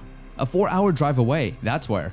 Skip to Eunyoung getting off the phone, and we get a glimpse of a new lady who don't look half bad. Yonha. Jinho arrives not too long after this with what she needs, and his sister invites him inside, saying she can't come out right now. He walks down to greet her, and apparently his speed was thanks to his new driver's license. Oh dear God, no. The flashbacks. That poor instructor. But while Eunyoung is introducing Hyuna to her brother, the actress is told that today's filming shoot would be cancelled. One of their actors couldn't make it. But before he can escape, Jinho is approached by Yonha to fill in the role. It's only a 3-minute part, she says. But no matter what they try to pull to get him into the role, Jinho still isn't doing any of it. Guess he had enough of being juggled around. They beg and plead for him to stay, but Jinho is already walking out. But then it's mentioned that if this show gets off to a bumpy start, it could start affecting his sister's career as an actress. She has his attention now. In short, if this show fails, Eunyoung may not be casted for other shows. The show also has quite a weak introduction overall, so they're looking for visuals that will make up for it. In their case, male actors are also more important. Okay, skipping forward a bit, let's see, here we are. One of the staff says that casting Jinho is a good idea in the moment, but would it really work? Yes, because he's real overprotective of his little sister. She leveraged that to get him looking fancy. But as it turns out, Jinho is really not good at acting. Let's break up. They reshoot the scene over and over, but no matter the director's attempts at getting a good performance, he just can't seem to get it right, as you heard me attempt to convey. In the end, they opt to change the filming time to that evening. Later, as the day fades to night with the golden glow sinking below the edge of the skies, Yona is yelling at her manager for some reason, while Eunyoung and Jinho stand to one side. The atmosphere, people sighing every time he makes a mistake, he really can't do this, huh? They've already reached take 163. That's just how many times they tried to redo this. Eunyoung apologizes to her big brother for getting him stuck here the entire day, saying the same line over and over. But he just asks what's so tough about saying the same line over and over. No, he's not just saying that to make her feel better. The fact is, they basically begged him to stay over and do something that he didn't want to, so he doesn't need to concern himself with their problems. A kind of punishment, I guess. But he's actually not doing any of this on purpose. He's just that darn bad at acting. But on stepping outside, there's a real commotion out at the barrier wall they set up for the film. Cho has come for Jinho once more, and he's trying to get in, claiming to be a manager for one of the siblings. Some producer asks who Cho is yet again, and he gets so sick of it that he just flips a business card. Code Entertainment, the agency that Eunyoung is from. First, he wants to see the recorded takes. While the director goes to get them, Jinho remarks that he did call Cho, but this was such a fast reply. But of course, the best secretary has to be on their toes. Plus, when Jinho sends any kind of text saying he has a problem, of course his secretary is going to jump on the chance to get brownie points. Once all the takes were there, he asks how Jinho is supposed to act out this line. Yona gives an example, and Cho begins watching every take they shot so far. He finally picks one that the team would go with, saying it was perfect. But the lead just asks if he's crazy in trying to use any of these. The lip sync, atmosphere, blah blah was on point. Now all they had to do to fix the issue of his voice was dub over it. This makes the entire set freeze with all the time they realize just went to waste. I can only imagine the director's face at this point. Cho asks why they all went silent, but is told immediately that they can do that. The director would make it happen no matter what. With that, Jinho is ready to go home, and Cho asks for a favor in return for helping him out with this thing. He'd really wanted to drive the shiny new car at least once. So how was his first day working with people he don't know? Annoying, that's how. But it's the kind of thousandfold pressure he won't have to worry about if he becomes his own boss, and nuh-uh, he's still not doing a startup. Upon getting home this time though, we're greeted to a fresh sight as out of the woodwork crawls Young-gi from the military. They step inside as good old buds, only for Jinho to see his father getting yelled at by a fanboy of his sister. Oh no, my bro, you don't want to do that. But before Jinho can give him a right butt kicking, Young-gi says not to worry as he'll take care of this for him. Excuse me, he says to the kid. The brat legit turns around like a Karen and comes face to face with someone who looks like they just left the Korean mafia. Needless to say, face to face with someone twice his size and power, the boy doesn't have a lot more to say. So what does he go and do instead? Why, push Jinho's dad, of course. You are the luckiest man on earth that you ain't dealing with this frankly OP son at this point, boy. Needless to say, Big E doesn't appreciate the notion of an older gentleman like Papa Gon getting pushed around. The boy is taken outside so his story can be listened to, and later, he apologizes endlessly. But jumping all the way across the city very briefly, we get the tidbit that Yona is a bit more interested in Jinho than she had let on. We learn later that his dad also let the crazy fanboy go, as there was no real point in stirring up trouble. Papa Gong had contacted Secretary Cho, sure that he'd take care of it for now. Big Gi then asks how Jinho was the exact same now as in the military. The big oaf doesn't understand the question, but in essence he's doing the exact same things. Gi grabs the phone and asks if he can have a talk outside. So they head out and Gi correctly assumes that his friend was about to take care of that rude customer himself. He says not to make the call as his dad had already taken care of it. Then he puts a hand on Jinho's shoulder, asking a real good question to the stumped protagonist. Do you know how much of a pain it is for people in the bottom if the top head makes a move for every trivial matter? They can take care of themselves. They don't need some kind of hero trying to save the day 24/7. If he keeps doing this because he doesn't want to risk others getting it wrong, then he'll only end up doing things within his reach forever. He'd be someone who ends up on top of a lot of people. His problem is that he doesn't trust other people. How are they supposed to trust him when he has zero faith in their abilities? This is why the blue demon betrayed him. He'd never trusted the guy and just tried to do everything himself. When they go back inside, he practices what he just learned by telling Cho that he could deal with this on his own. He's just gotta make sure he does it with confidence, and likely an air of elegance. Week 4 of training comes with its very own luxurious night march under the skies and stars of the Aether high above, each man carrying his own weight in pack form. Yoongi actually sweats his way through this despite the instructor asking him not to overdo it. He also asks himself what the hell the brass was thinking, but that's a question nobody can answer. Jinho gives him a little hand in secret and later the two share a gourd of water. No, not like that. Get your heads out of the gutter, soldiers. No yaoi. Bad. After a moment in which Jinho shows just how bad his people skills are, and then their march break ends and it's back to the grind. Big Gi is left dumbfounded for a moment when Jinho makes a joke, but is quickly drowned out by the harsh morning sun rising over mountainous crests. When he finally makes it, he looks like he's about to relieve a bad case of constipation and is yelled at to lower his voice in the daylight.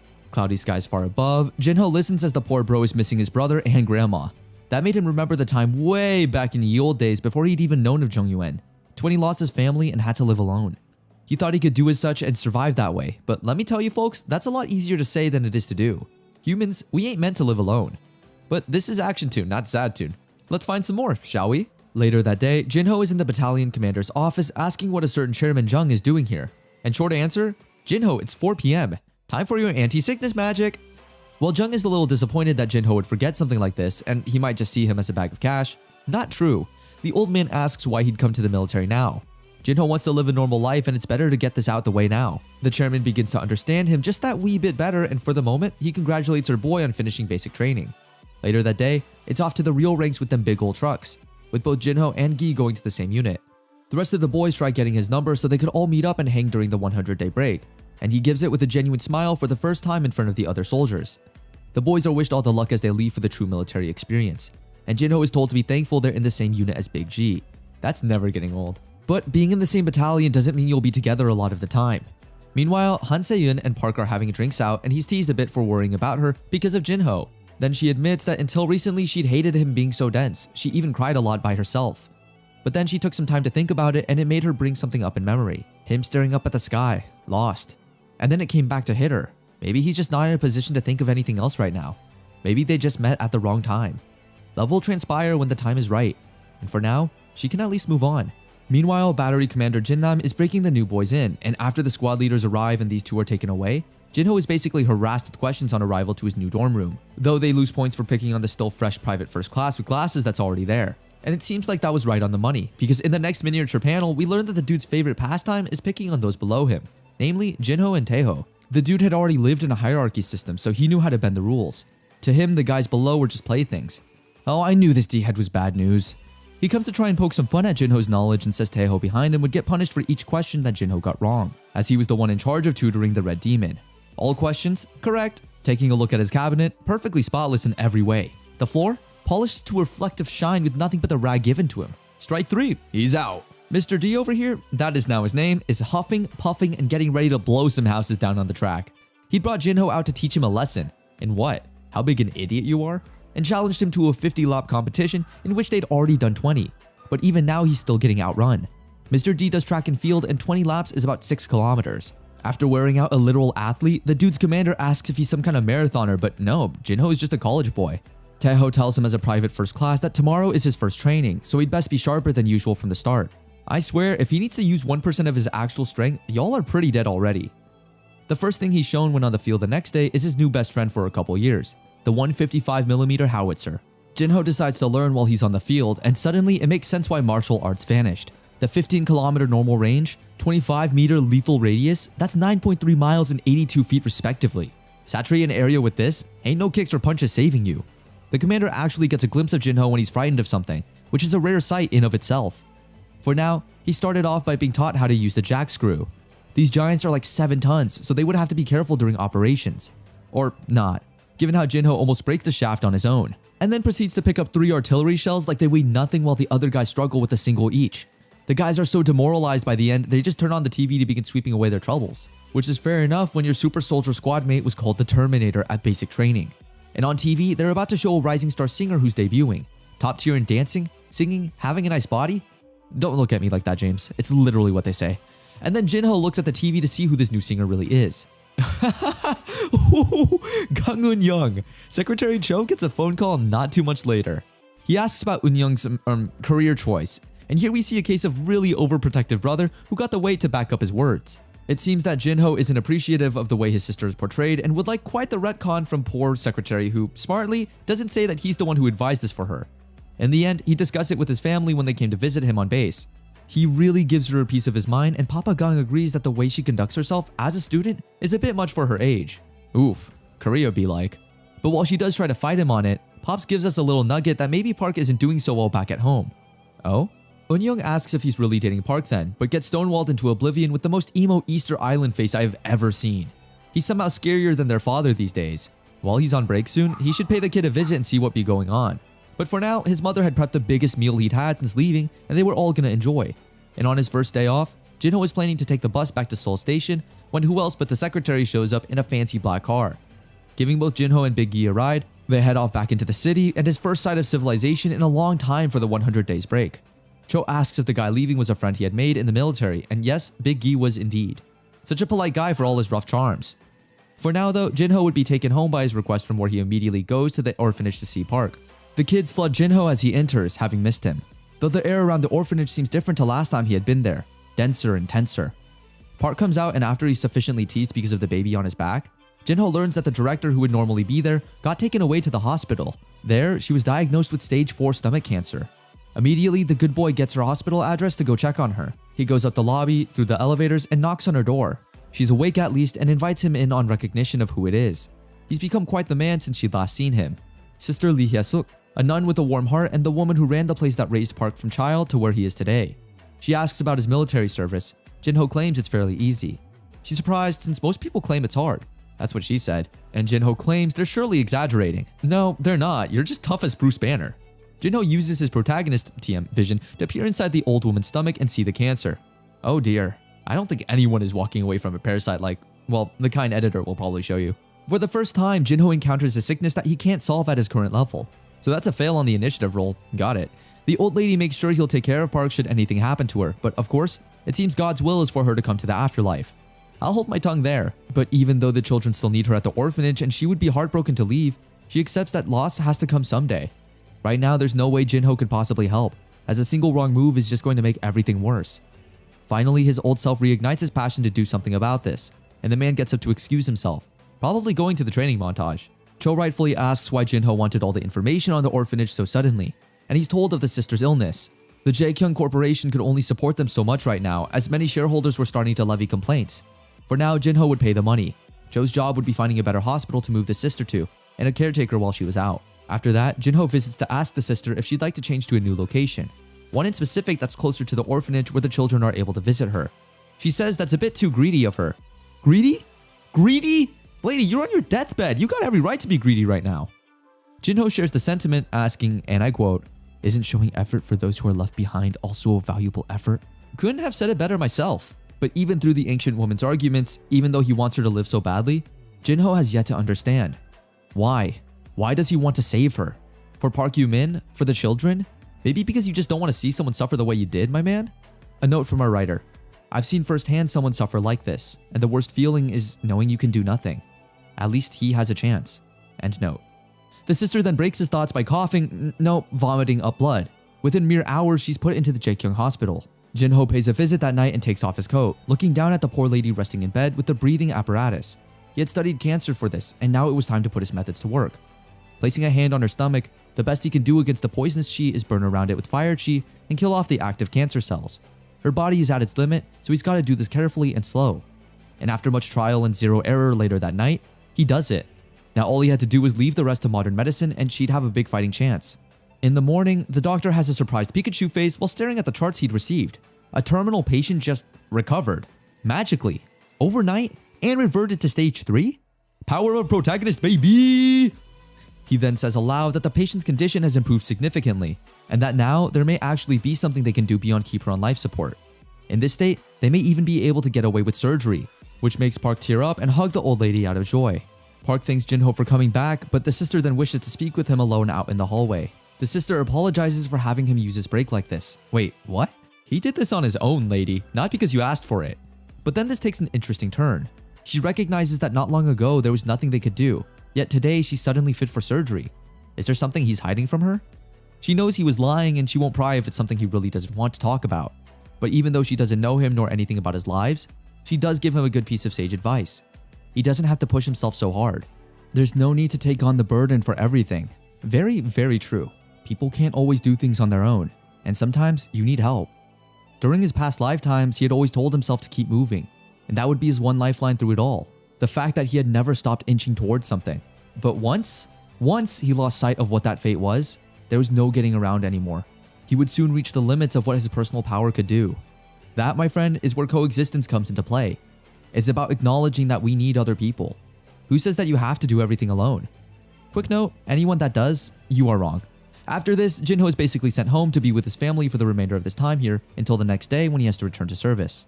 Why is the 100-day break so short, his sister complains. Shouldn't it be 100 days like the name says? I don't know how that works either, so I'm not commenting. Jinho climbs into the car and meets face to face with Park, who had come to see him off. He's huffy at Jinho going behind his back to prep everything to aid the orphanage. But at least we learn the surgery is going on in 3 days. While he's driving, the honorable secretary admits that he sees through Jinho a bit more than he lets on now, and can see the worry in his eyes. Not to worry, Cho would take care of everything instead of his militant friend. This is what coexistence means, brother. Gotta rely on someone else. After Jinho is back on base and getting settled back into his routines, the boys prompt him repeatedly for how his trip went, and how how his sister is. Horn dogs be horny. Interrupting them, in comes a dude from one of the much higher ranks who calls attention. The boys all hop to and are told that the division command will be awarding 10-day breaks to all squads to receive best in this training. But of course, this isn't an internal competition. They'd better not lose to them infantry boys, understood, soldiers? Oh boy, we got another nutcase. But it's okay because they got a secret weapon on their side, and we all know his name. In the Korean military, there's this term called a halfway crisis, a term that describes commonly occurring breakups that happen to soldiers around halfway through their service. Poor dude is dealing with some rough times, it seems. Cut to his superior checking that Jinho knows what these breaks mean to the other men, and the corporal who's having love issues comes up behind them to have a quick word with Jinho. He ain't letting this boy slack off during this round of ranger training. He's gonna do everything he can to achieve best squad, and later when the ranger training actually comes to town, everybody is lying on their back with legs up and together in some kind of exercise practice. Someone knowledgeable in the comments, please explain what this training works in the body. Private number 8 is really struggling here, and he's asking himself why they're putting him through this when his service ends really soon. While everyone else is struggling to so much as lift their legs, Jinho just be chilling and listening to the instructions like a podcast. My dude got such a relaxed face, you swear he does this for a lazy Sunday warm-up. 16, 17, 18, moving on. But after his previous display and overperforming act earlier that day, Jinho got to sit out the next bit of this training while his superiors had to go through the same stuff. Oof, mates. But here comes the real meat of this, where our boy is back in the ring. Trench training. For a split second, I thought Jinho had a brother in this scene. Editor, you see what I mean, right? Right? I hope so. Anyhow, besides the corporal being mad within the first minute of training and getting yeetus deletus from the arena, we got possibly a good challenger for our boy. He takes one look at the weak bodies on the enemy team and says that the boss don't even need to do anything himself. And then he spots Jinho. Guy gets caught and held like he's a rat in a trap by possibly the scariest person there. And then he notices the squad leader on the other side of him. You done goofed it up this time, boyo. That's what you get for being overconfident. Without a care in the world, he just ragdolls them out of the arena. The next day, it's map reading, which is a simple competition about getting to the designated position faster than everybody else. Only one person needs to reach the position, and Jinho would be that one person. Darting through the trees like a freak of nature, a new record is set at 3 minutes 23 seconds. That's half the time of their squads, meaning this win is a landslide. Day 3 is gas chamber training, which just gives us a good long glimpse into hell. Jinho was ordered to hold everyone inside the gas chamber and disregard any words the squad leader says while they're inside, probably to stop the guy trying to leave early. I swear, this is like looking after children. Jinho had also built up an immunity to this stuff back in his basic, it seems.